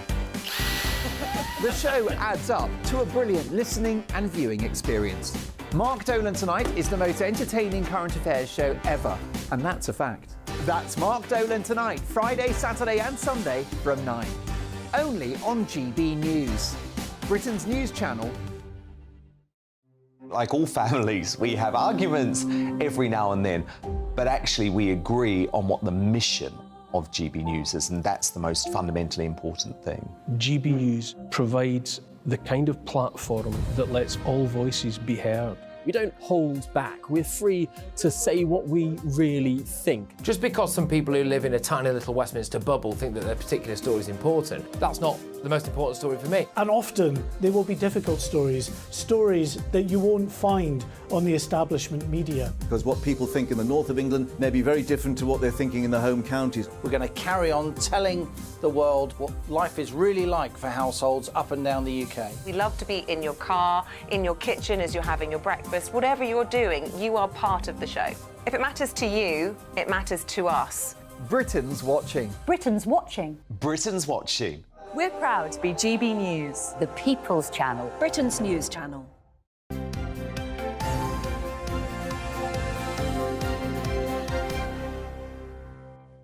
Have you ever had your revenge on anyone? No, I don't think so. But I'm fascinated by this next bit because if you've been dumped, what's the best way of all to get a form of revenge? Oh, yes. Stephanie Tetchy knows. Good morning. Yes. Success is the best way to move after someone dumps you. And that's what Meghan Markle's first husband has done, Trevor Engelson. People tend to forget that Meghan was married before, and she was married for almost like 9 years. Well, she was with this man for 9 years, Hollywood producer, and he was left devastated when she demanded a divorce from him. And this was when she was recording Suits, so she was living in Toronto, he was back in LA, so it did become a long-distance marriage. Isn't it said that she sort of did dump him. Yeah. And she sent her wedding and her engagement ring to him by post. He was left blindsided by it. He didn't understand why they were divorcing. You know, Finding Freedom, this biography about Meghan and Harry, which they seem to have been promoted slyly, they say she was also annoyed that he didn't take her to the Oscars because he only had one ticket and stuff like that. But he's gone on to do well because now he's married an heiress called Tracy Kirkland, who's worth about £395 million. Good for her. And they've had children together. So he's gone on to have a happy story because people forget he was left quite traumatised by the breakdown of the marriage, and then she went to go meet Prince Harry. So his name became a public figure with people quite interested about the breakdown of their marriage and then the sit-down interviews with Oprah. It's bad enough being dumped. Yeah. And then having the person you thought you were OK with divorce you. But then to have to be the subject of publicity because she's gone and married Prince Harry. You can't get over that. And apparently he was thinking about doing a TV series on, you know, a wife falling for a prince, but he decided not to do it. Good for him. But he has moved on, but apparently he tells his friends they can't mention the M word. Right. No. Well, I think that's fair enough. Yeah, I think it is. I think if you've got a new circle of friends and you've got a beautiful family and a beautiful wife now, the last thing you want is the M word in your house. No, and you know, he can't run away from it because Meghan is now a big public figure, so he will always be hearing Meghan's name all over the world now. They must have, by the sound of it, they've got more money than Meghan and Harry. They do, and they don't have to sell their souls to do it. So that's quite nice. Good on for him. But I wonder if one day he will speak. Maybe. Yeah. While M and H have been to see Queen Bee, but Harry doesn't look very happy. He looked very grim-faced at Beyoncé's concert. I'm quite offended by that. Like, who does not like Beyoncé? But he wasn't pictured looking quite happy at the thing. Meghan and her mum, Doria, seemed quite happy. They were celebrating her birthday. But Harry just seemed like he wasn't impressed. But he's had a tough week. You know, it was the anniversary of Princess Diana's passing earlier this week. Next week is the Queen's anniversary. And also his Invictus Games hasn't done well in Netflix as people had hoped. Oh, hasn't it? As he had hoped. It didn't get into the top 10 of most streamed shows on Netflix. So, but you know, that doesn't surprise me. Because actually, and I know people are moaning about the fact that Harry's made it all about him again, but certainly the first couple of episodes, it's not all about Harry. It's about these very badly injured servicemen, veteran servicemen and women. And maybe that sort of documentary wouldn't get to the top 10 of Netflix. I think it's an important issue to discuss, but you have to. I think Harry and Meghan will have to understand people were interested about the gossip, about the royal family, gossip about their relationship. But in terms of them trying to build their individual brands, it doesn't take off for them, unfortunately. No. And that's a lot of pressure to think about. You know, they've left royal life, so they haven't got the safety of the financial security of that. So with their own projects, you know, sell, you know, your gossip, but other than that, it's not going to always be a hit. Well, it's like, what have they got to talk about? Yeah. I mean, what either of them really got to talk about that we'd be interested in? Well, they do. I mean, no one would be interested in my private life. No. I don't know. No, honestly. It's so, but, you know, because it's like doing the ordinary things. You know, it's gardening and going to Sainsbury's, and that's about it. But people are interested when it's Harry and Meghan, but when they start doing their passion projects, you know, that's when people kind of switch off a bit, and I think people like the drama. Yes, I mean, a documentary series about disabled veterans isn't going to make the top 10 of anyone's list, I would have thought. And the fact is, Meghan only makes a brief appearance in it as well, so if she was in it all throughout, people would have much more to say or criticise about it. So I can imagine for Prince Harry... So it's a difficult one for them, isn't it? If they do the nasty gossip bashing the royal family they're still going to get criticised. Yes, they'll get criticised, but it will get more viewers. It'll sell better. But if they do when I watched the first episode, I thought, that's what Prince Harry should be doing. Lovely, serious issues that he can do so well. That doesn't make the top 10. He's just going to have to... I think they're going to have to keep on ploughing on and just hopefully they'll create something that works for them in the future. Oh, they have to struggle on $150 million or whatever. Gosh, £80 million with Netflix. But Prince Harry will be back in the... I want some of that money. Prince Harry will be back in the UK this week for the Well Child Awards, so again, it's going to be all eyes on him. And then, but not seeing his brother or his father. No, Prince Charles apparently hasn't got time to see Harry, and but we never know what happens behind closed doors with that family. No. Maybe there are conversations that we're not aware of. Don't know about that. Yeah. Tell us about. Sorry, every time I open the paper, there's something about Kevin Costner's divorce with his wife. What's been going on there? We know Hollywood splits can be quite nasty, and Kevin Costner and his wife Christine Baumgartner, their split has been quite nasty. They've got 3 children together, and she was demanding £200,000 a month in child support, which to me seems a bit extreme. Their children are quite older, and you know, with these Hollywood lifestyle, they've got the mansions, they've got everything, so the numbers do rack up. But this is just for child support. Just this child support. isn't her half of the divorce. So everything else could have easily got up to £300,000. So this is just paying for their sort of clothes and their clothes. What are they wearing? Yeah, £200,000 kids. I'm sorry, no, that's too much. But a judge, luckily, has sided with Kevin Costner and said that he will only have to pay £50,000 a month. She was in the interim. Is that for all 3 or per child? All three. In the interim, she was receiving £102,000, but now the judge says that he thinks it's fair, £50,000 a month. I mean, to be fair, I mean, what is she moaning that it's been cut in half or whatever? But 50 grand a month? That is people's, salary for a year, if they're lucky. If that. And for me, I think even if you're an actor, successful actor like Kevin Costner, have you really got that amount of money? You've got to go on earning all the time. Yeah. That needs an income, that sort of pay, doesn't it? And he's 68 as well. He's been very gracious about it, though. He didn't say anything nasty about her, did he? No, he didn't. After the judge sided with him, he said, you know what, there are no winners in these kind of situations. When you've had a life together for a very long time and it's kind of just been dishevelled, no one really is a winner. And, you know, for her, I can imagine she's thinking about the finances, because if she's no longer Kevin Costner's wife, where are you going to be getting the money from of this lifestyle that he was funding for you? So you have to use your children as bait in some There must have been a prenup. There Yeah. must have been a prenup. I don't think there was. I think he thought they were in it for a long time. Oh, dear, dear. People who never got off the ground, though. Noel Gallagher and Adele. She wanted to be friends. He's told her to bob off. Yeah, Noel Gallagher's been very open of his dislike with Adele. He's always dissed her music. He says when he's having cornflakes, Hello comes off and he just wants it switched off. He's been quite nasty about Adele in the past, but he's actually now revealed why he doesn't like her, because apparently she sent his assistant, she sent her assistant to go meet him to say, would you like to hang out with Adele? And he found that quite rude. He says he found it quite diva-ish for her to send her assistant over. Yeah. But I don't think it is. I think sometimes, you know, with these celebrities, they have to do all these things in the background because they don't want people watching. They want to arrange a meeting. So actually, I think it's quite nice. But Noel's taken offence of it, and he's just only recently revealed why he doesn't like it. But Noel's the sensible one out of the Gallagher brothers, isn't it? It's Liam's Recently, over the past few years, actually, Liam's become more quieter and Noel's become a bit more controversial. He just speaks his mind. He doesn't like anyone. He doesn't like Ed Sheeran. He doesn't like Adele. He's always attacking them, but... What a misery. Yeah. It is a misery.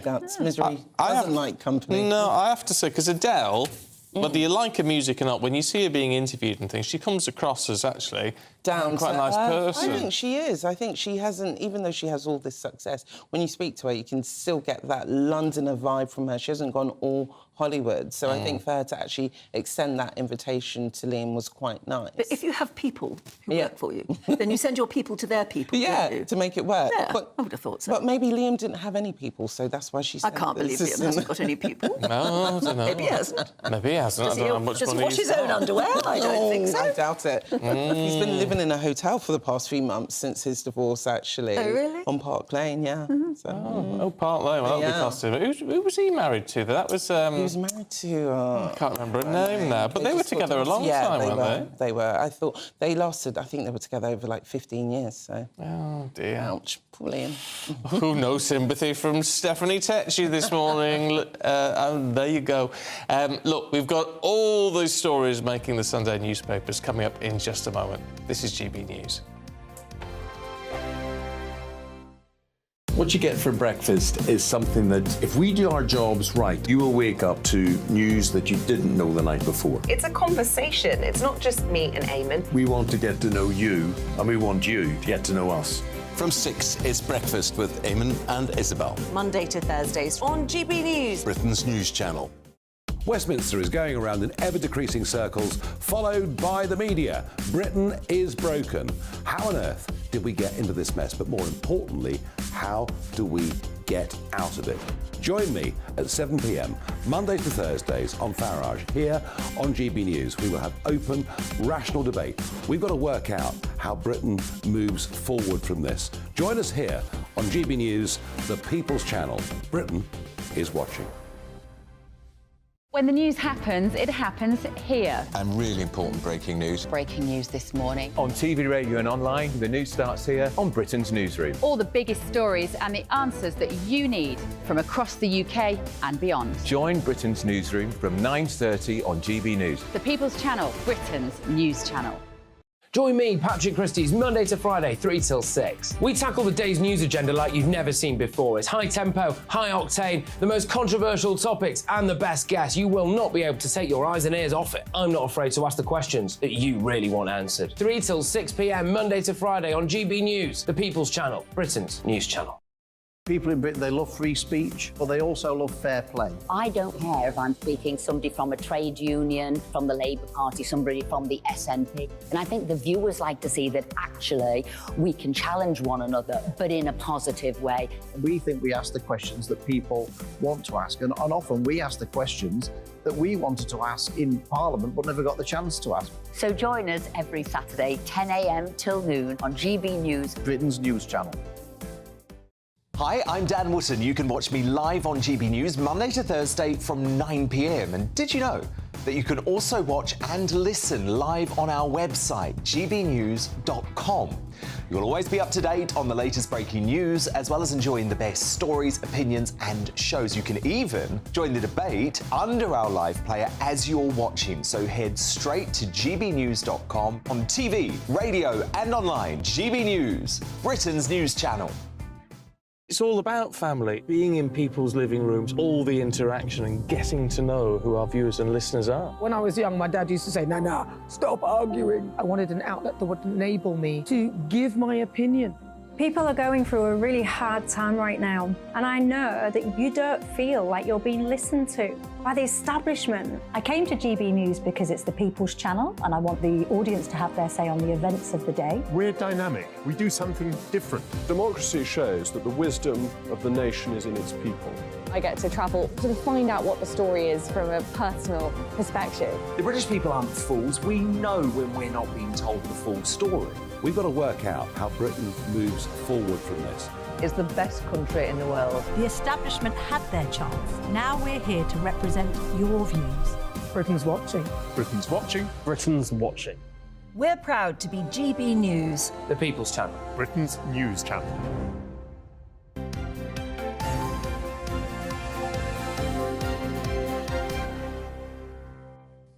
Time for the papers at 8:45, and this morning we have writer and columnist Emma Wolfe and author and broadcaster Nikki Hodgson. Lovely to see you both again. Emma, we're starting with Prince Harry in the Mail. Yeah, well, you've been hearing about this from Stephanie, but this is Prince Harry, who will be in Britain this week for the Well Child Awards, but apparently he'll be alone and quite lonely as well, if the reports are to be believed. And as Stephanie said, who knows that, we can't know what's going on behind closed doors. But according to the Mail, there are no plans for him to meet with his father, King Charles, no plans for him to meet with his brother, William, and apparently William and Harry haven't spoken since the publication of Spare in January. So, relations very, very frosty there. It is really hard to know what's going on with this. I mean, if that's true, then whatever happens, they'll never get back to what they were like before. Well, families are difficult things. I think people can rebuild after years and years, but I don't think it's surprising that William isn't particularly keen to talk to his brother, that his father maybe isn't particularly keen to be cosy and make time. Well, he wasn't just rude about them, he was particularly rude about their wives. He was very rude about Camilla, he was very rude about Kate, he was pretty devastating about the entire family. He's repeatedly said on this kind of worldwide privacy tour that he's on. He's repeatedly said that he wants privacy, that he wants to be left alone, and he can't seem to stay away. He's back and forth like a yo-yo. So, yeah, he will be in Britain, apparently not with Meghan. But it is very poignant, isn't it? Because family-wise, it is a big week, actually. It's the anniversary of losing his mother, and it's the anniversary of losing his grandmother, and you'd expect a family to unite at those times. You would expect that, and Harry seems very out on his own at the moment. He doesn't seem happy. He seems... I mean, we've seen the pictures of him at the Beyoncé concert looking... miserable as sin. Not enjoying it. Really I'm sure glum. lots of us would have. But also, you know, and we've had the Netflix documentary, the Invictus Games documentary, and he'll be in Dusseldorf in a couple of weeks. Is Meghan going to join him there? I think Meghan will join him. Oh, of course there is. There'll be cameras and a microphone. But she doesn't seem keen to come back to the UK at the moment. No. She really has avoided Britain at the moment. But part of the issue with that, so I believe from the papers, is if she came back and they met up with the family, she'd have to curtsy to Kate. Oh, so that's what she's avoiding. How interesting. I mean, that would be lovely to see. Well, she doesn't want to give people that, what's the word? That picture. benefit. Yeah. She doesn't give them that picture. I mean, I think what is really sad about the situation is you sort of feel that Harry didn't actually fully consider the consequences almost. Because he's in this double bind, isn't he? You know, if he cuts off ties as being a royal, then he thought in the back of his head that even if he criticised the royal aspect of the family, then the personal, private aspect of the family could continue. And that hasn't... But he didn't just criticise the royal aspect. He told us all of an incident where the two brothers, had a go at each other. Well, and he fell down on the kitchen floor and bumped his head against the dog bowl. Yeah, I mean, that isn't character royal. assassination stuff, isn't it? I think he's quite immature. I think some young men are, and I know he's in his, late 30s now, early 40s. I think he's quite immature. I think he was led quite a lot by Meghan, who's very PR savvy and all of that. But now... they're a bit lost. But he's cut adrift because if they're not royals, then what are they? But if you look at the picture of them at the Beyoncé concert, Meghan and her mother are going mad dancing. He's looking grumpy in the background. That's his family now. That's his family now. And also, what's their future? You know, if you're not documentary makers, if you're not on Spotify and Netflix doing brilliantly, which we know their projects have pretty much bombed, you know, what do you do? What do Meghan and Harry do now? Well, I mean, I think the only option for Harry is to live a life out of the media, doing something, doing the work that he cares about, but just not caring about publicity. He has to go completely the opposite way and invest and spend his time with his family and his friends over there and just think about his life outside of, cameras. But then he'll have to live off Meghan. Yeah. What friends and family does he have out there? He's a real homeboy. You know, actually, he wants to be in pubs in Chelsea, like William. You know, that's his kind of background. Well, maybe ultimately the marriage won't last. Maybe ultimately he will come back. I think he will come back. Well, we shall see. Let's see.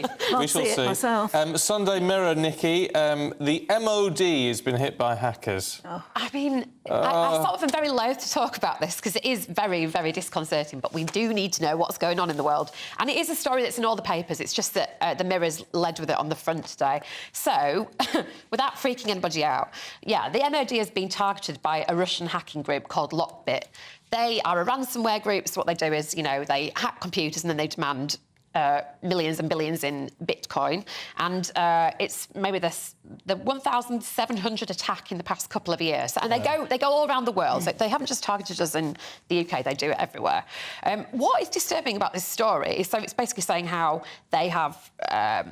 They've got detailed evidence from this firm that provides security fences for various MOD properties called Zorn, and they've published details about certain elements of security that don't seem very significant to us, but will allow Russia to build up a picture of exactly what goes on inside our security operations. Because obviously these are very clever people. You give them a bit of information about some piece of equipment somewhere, then that gives them more, and they can build a picture. Yeah, exactly. And we've got Professor Anthony Glees, who's a security expert, giving his opinion, just saying, the slightest bit of information can tell them so much stuff, and we should be definitely concerned about it. He's blaming the fact that Zorn, the security fencing firm that has had the leak, is basically an outsourced business, because this is something we talk a lot about with our security. We've got all these private firms providing it, and how does that affect, defence as a whole?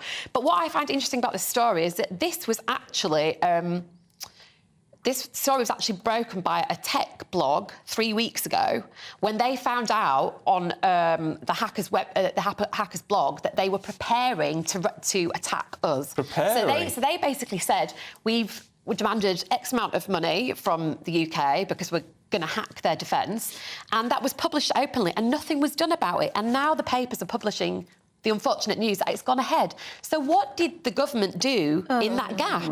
That's what I'm really fascinated by. So they did have a warning about it, and they thought, actually, we're not going to pay the Bitcoin and we're not going to negotiate with them, and we're just going to see what happens. That isn't good enough. No, it isn't. It isn't. But I don't know how you tackle it, because it's all out of our remit, isn't it? Absolutely. There has to be a way, and they should have done it. Maybe they did. I don't know. Very depressing. It is depressing. Yes.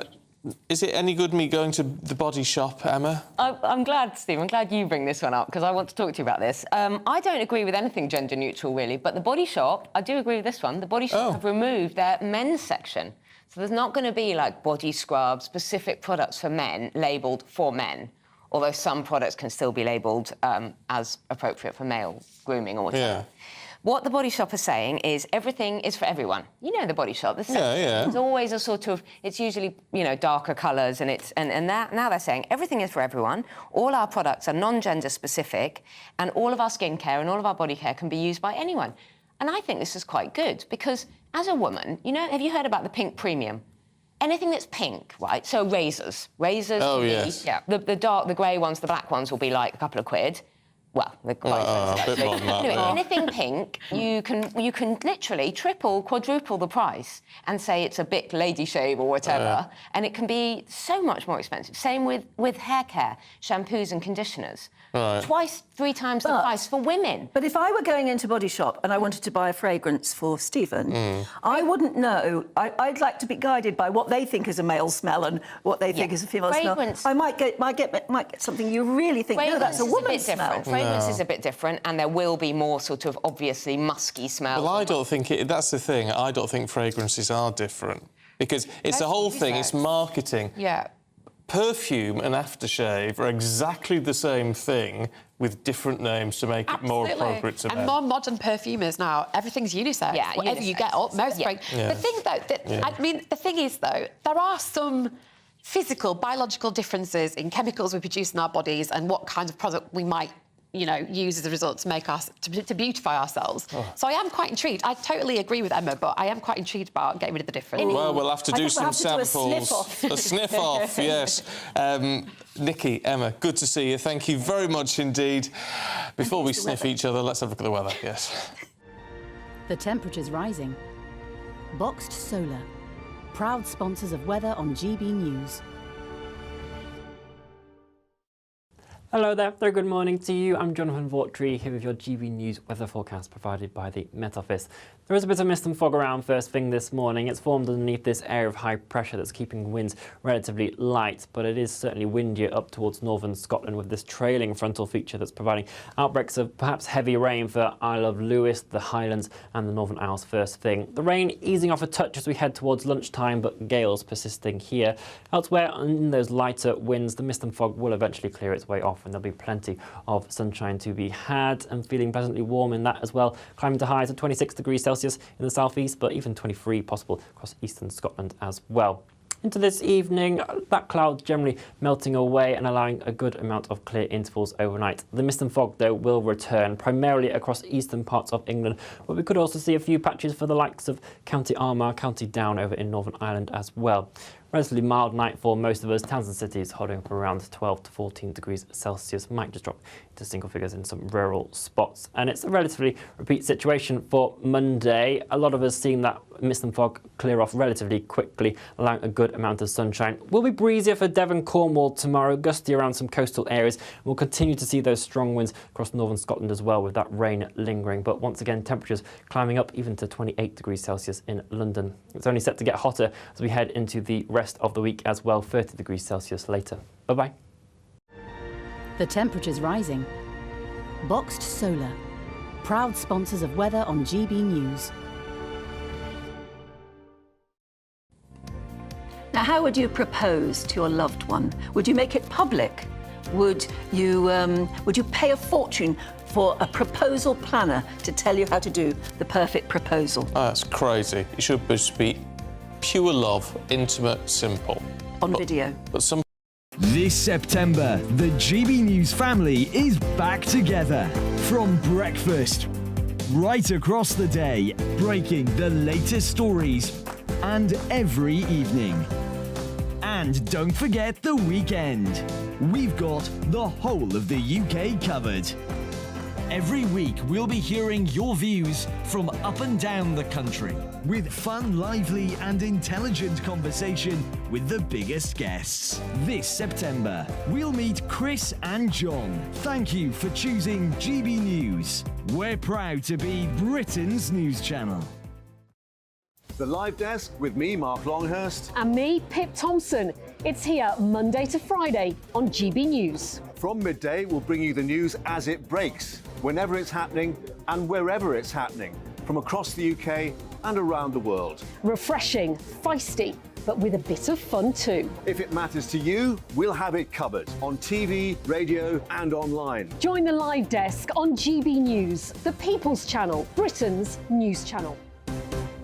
So Jubes and Kerr, we tackle the issues of the day with real robust debate, both sides of the fence, battling it out with me in the middle with my forthright opinions and views. And often really interesting things happen because you start with a position and then by the end of the debate you find actually, well, I might not have thought about that one. What we need in this country is 2 new political parties. You should maybe think about doing a 2024 calendar.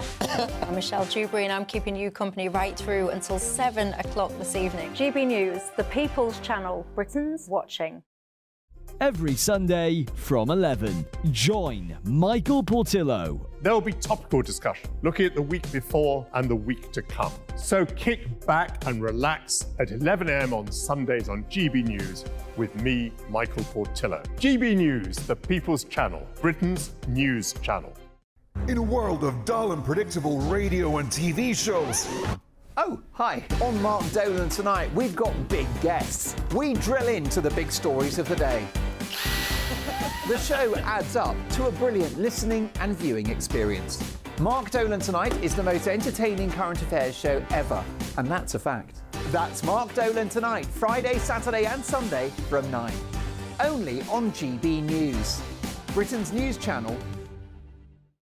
Like all families, we have arguments every now and then, but actually we agree on what the mission of GB News is, and that's the most fundamentally important thing. GB News provides the kind of platform that lets all voices be heard. We don't hold back. We're free to say what we really think. Just because some people who live in a tiny little Westminster bubble think that their particular story is important, that's not the most important story for me. And often they will be difficult stories, stories that you won't find on the establishment media. Because what people think in the north of England may be very different to what they're thinking in the home counties. We're going to carry on telling the world what life is really like for households up and down the UK. We love to be in your car, in your kitchen as you're having your breakfast. Whatever you're doing, you are part of the show.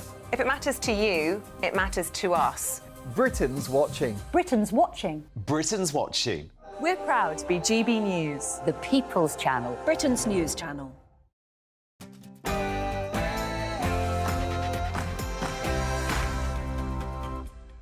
Good morning to you. 9 o'clock on Sunday, the 3rd of September. Today, Concrete Gate continues. Labour wants to force the government to publish a full list of schools affected by crumbling concrete. And nearly a year on from her death, it's time for a permanent memorial to Queen Elizabeth.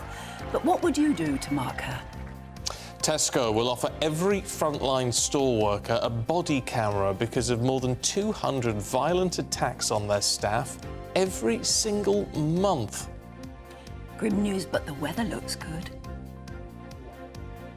It's a foggy start to Sunday for some of us, but there's plenty of sunshine in the forecast as well. Join me later for all your weather details. Morning to you, I'm Stephen Dixon. And I'm Anne Diamond, and this is Breakfast on GB News.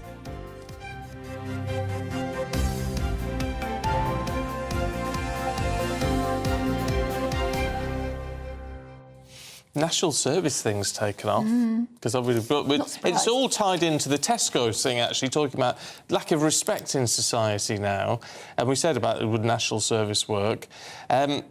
Adrian says the problem with that is that there will be people who avoid it using dual nationality. Probably not that many, though, Adrian, in the great scheme of things. For the vast number of people, it might be very good still.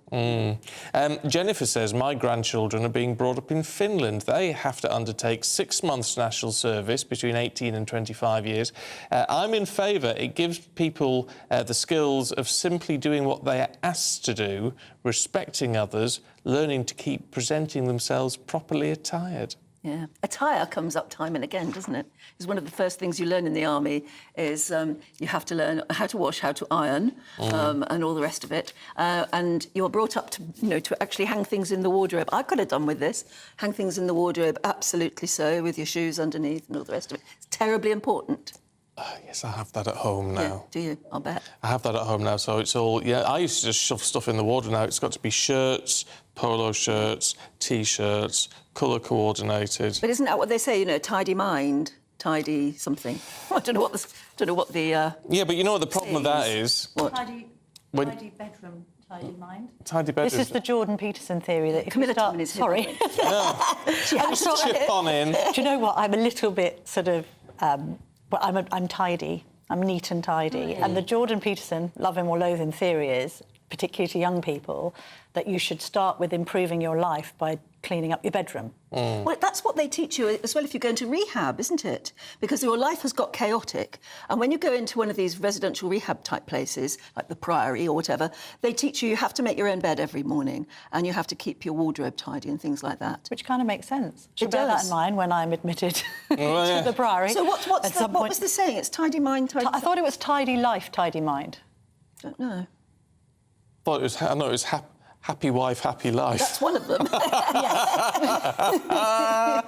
But no, I think there's a lot to be said for Because my bedroom staying is a tidy. complete mess. Is it? It looks as though a bomb has gone off. You see, I couldn't live in that. I would have imagined that you were a tidy bedroom person. I know, it drives me nuts. I know that you are. Yeah, well, Because yeah. I've seen some of your home imagery on Insta. Oh, have and it's you? very neat and tidy. Yes, it is very neat and tidy. Polished surfaces you could and scrubbed move, floors. Yes, you could But rent it out as a hotel. You say you're a tidy... I mean, you look like a tidy person. Is your home tidy? Well, I like it to be. I've just come back from holiday and I was away for a week with one of my children and not the other two and my husband.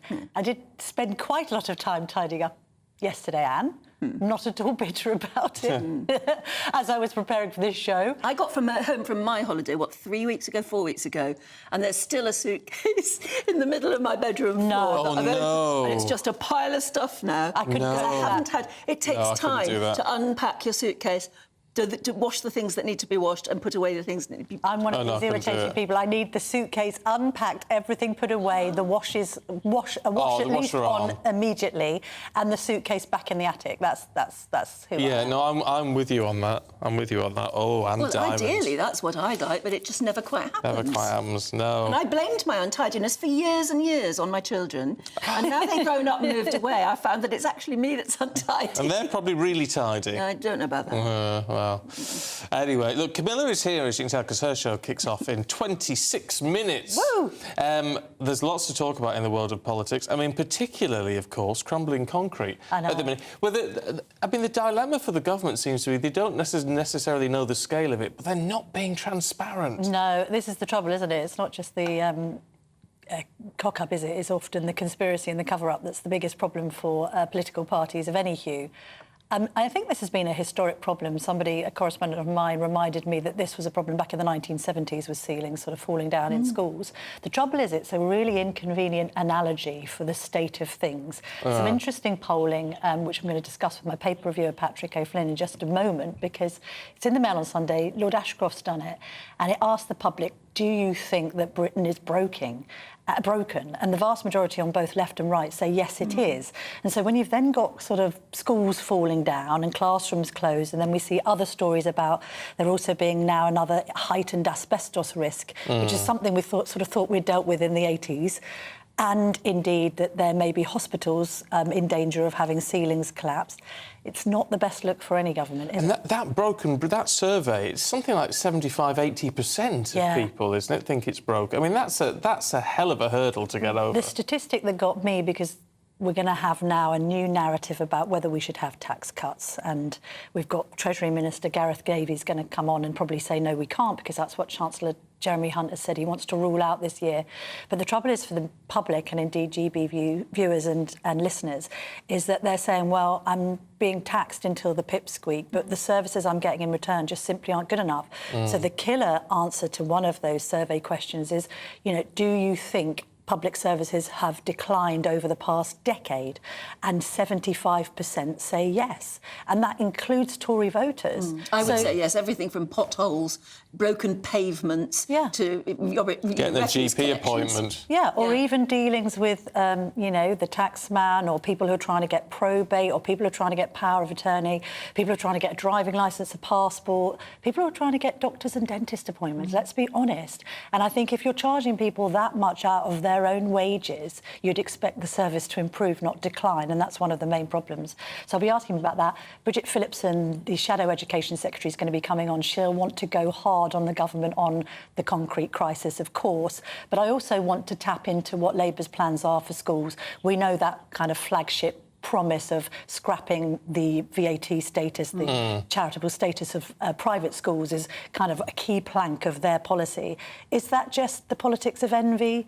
Is that going to cut their noses off to spite their faces? Because the IFS have done research to suggest that that's going to push at least 40,000 children from the private to the state Into the sector. state system, well, where there are crumbling schools. Where there are crumbling schools and also overcrowded classrooms. So how's that going to work out? Yeah, before Labour, is this that they're pursuing that? I mean, they're saying they want a parliamentary vote on transparency on the schools issue. The problem is for them, it's politically difficult, isn't it? Because obviously this isn't a problem that is happening now. No, this is a problem over the last few decades. I mean, they'll always be able to fall behind the whole, well, it's 13/14 years of Tory rule. But at the same time, it was still a problem under Blair and beyond. And as I say, it was a problem back in the 1970s. I also think the constant problem for Labour is they're very good at sniping from the sidelines, but what's your solution to this problem? That's something I'm going to be asking her. You know, have the same sorts of conversations with the likes of Yvette Cooper, who attack the government over immigration, but can't seem to come up with a coherent plan themselves. And that's why you haven't got this kind of Blair-esque sort of surge of support for Starmer. There aren't people lining the streets waiting to herald, you know, a prime ministership under Starmer. There isn't that excitement around him because I think people are slightly confused and ambivalent about what it is the party stands for. We know what it doesn't like about the government, but what would it like to do if it was in government? So we'll be picking let's see a plan, let's see a strategy. Yeah. Brilliant. We'll see you at 50:30. Really looking forward to it. Thank you. Thank you. Now, will you marry me or will you embarrass me? Well, according to one wedding agency, the number of people paying, frankly, extortionate prices for proposals, never mind the wedding, just proposals, on the rise. It's wannabe grooms, apparently. They're paying up to £5,000 to create the perfect setting for a proposal, whilst others, apparently, in some countries anyway, are splashing out about £200,000 on a special venue to do it in. Yeah, what about the cost of living crisis? Doesn't hit some people, I It's think. absolutely crackers, isn't it? Let's talk to business psychologist Mamta Sahar. Good to see you this morning. What is going on? Why are people thinking this matters? We live in such a reactive time at the moment. It's all about that reaction. It's all about the high that this brings people. And people want to have that go on for as long as they possibly can. Hence posting on YouTube, getting it on Instagram, getting that reaction over and over and again. It's the reaction is causing this release of dopamine in the brain, this high, this ecstasy almost, this feeling that, wow, this is so amazing. And people are just getting quite addicted to that. And I think what we're losing sight of is the fact that proposing to someone is actually a very intimate act. It's about, you know, getting people together. It's about forever and ever. But actually, more and more, we are becoming more extroverted in the way that we publicise such an intimate thing, such as a proposal. So much so that businesses are popping up all over the place. I Googled it a while ago, and there are lots of businesses advertising their proposal planning. And that covers everything, frankly, from buying a ring, I suppose, to, writing in the sky with drones, to going special places. You can spend a fortune, as Stephen was saying, not only on the wedding, but on the proposal itself. Yeah, people are really capitalizing. So businesses are really capitalizing on this because they realize that, the consumer is willing to pay the price for that big show, for that reaction. And it's almost as though, we're living in this time where the next person wants to be better than the person before. So how can I be better than that? Keeping up with the Joneses, but actually doing that bit more. And so you need to seek the support. You need to outsource. You need to throw money at the problem because it is becoming a problem. We're becoming such an outwardly expressive generation that these things count. And if you've got the money, you'll be willing to pay the price for it. Is it any surprise then to you that things like the divorce rate are so high? Because this is not about reality, is it? This is about fantasy, a fantasy proposal, a fantasy wedding day. And actually, reality bites at some point. Yeah, I think we're losing sight of what marriage is actually all about. It's rather than having a 10-hour consulting conversation about the proposal, you really should be talking about your partner's values, sharing your values. What does your future look like? Do you want to have children? Do you not want to have children? The amount of clients that I see that come to a crossroads so quickly around, I didn't want kids coming into this and my partner wants kids. And, and it can lead to separation. It can lead to divorce. I'm hearing about it. And I deal with those problems firsthand with my clients. And it's about, had we had this conversation in the lead up, then we wouldn't have gotten carried away with the razzmatazz of this proposal, of this wedding. I mean, I've seen it for years personally, being Asian, it's, at the very minimum, a small wedding will have 250 to 300 people in it. And so I've seen it again in the community, but I guess the values and the face of staying in that marriage have sort of stuck through, but that doesn't necessarily mean that marriage is healthy. So I think we are absolutely losing sight of those vital conversations that we need to be having in the lead up to marriage around, what's important to you? How do you want to be proposed to? Let's not forget about the different personality types that exist. We have introverts and extroverts. And so this might be amazing for one person, but just absolutely embarrassing, soul-crushing for another. Yeah. Absolutely. It's lovely to talk to you. I must say, it's wonderful hearing the birds chirping away behind you.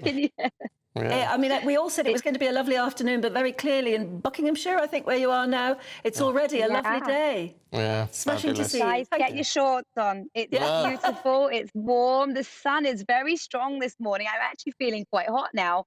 So yes, so amazing to speak to you two and to have a wonderful day. Yeah, thank you. You have a great day too. Thank you.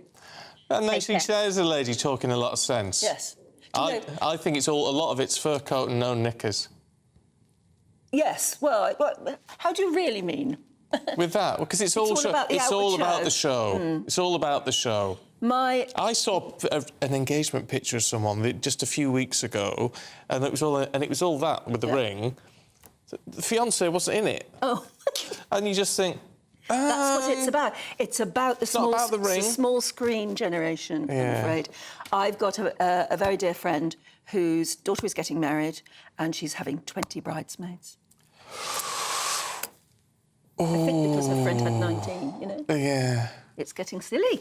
I think and very expensive. I think it's intimate. It's about spending your life with someone. It's got to be a nice, intimate thing.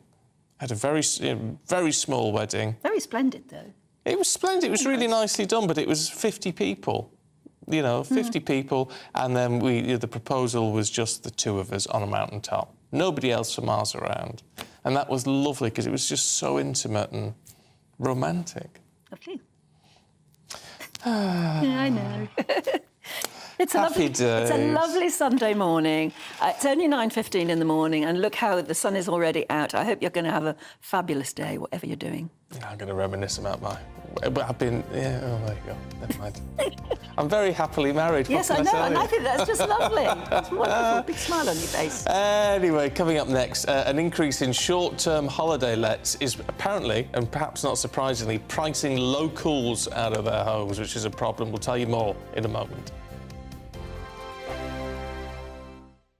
What you get for breakfast is something that, if we do our jobs right, you will wake up to news that you didn't know the night before. It's a conversation. It's not just me and Eamon. We want to get to know you, and we want you to get to know us.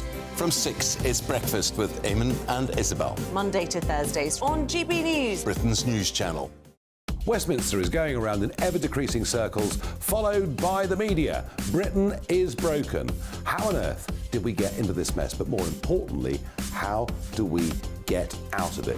Join me at 7 p.m, Monday to Thursdays on Farage, here on GB News. We will have open, rational debate. We've got to work out how Britain moves forward from this. Join us here on GB News, the People's Channel. Britain is watching.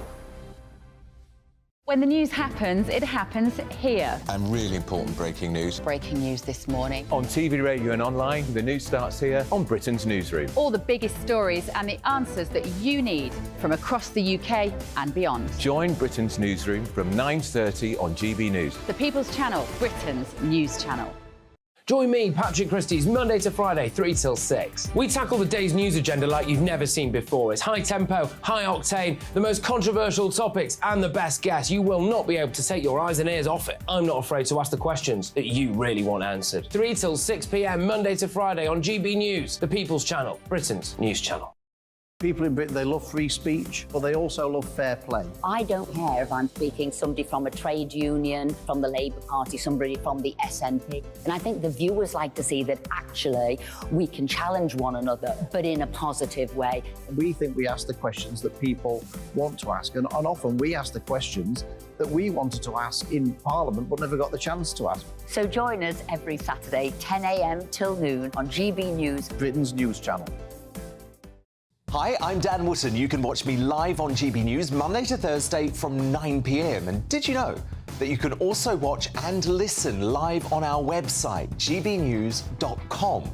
You'll always be up to date on the latest breaking news, as well as enjoying the best stories, opinions and shows. You can even join the debate under our live player as you're watching. So head straight to gbnews.com on TV, radio and online. GB News, Britain's news channel. It's all about family, being in people's living rooms, all the interaction and getting to know who our viewers and listeners are. When I was young, my dad used to say, "Nana, stop arguing." I wanted an outlet that would enable me to give my opinion. People are going through a really hard time right now, and I know that you don't feel like you're being listened to by the establishment. I came to GB News because it's the People's Channel, and I want the audience to have their say on the events of the day. We're dynamic. We do something different. Democracy shows that the wisdom of the nation is in its people. I get to travel to find out what the story is from a personal perspective. The British people aren't fools. We know when we're not being told the full story. We've got to work out how Britain moves forward from this. It's the best country in the world. The establishment had their chance. Now we're here to represent your views. Britain's watching. Britain's watching. Britain's watching. We're proud to be GB News. The People's Channel. Britain's news channel.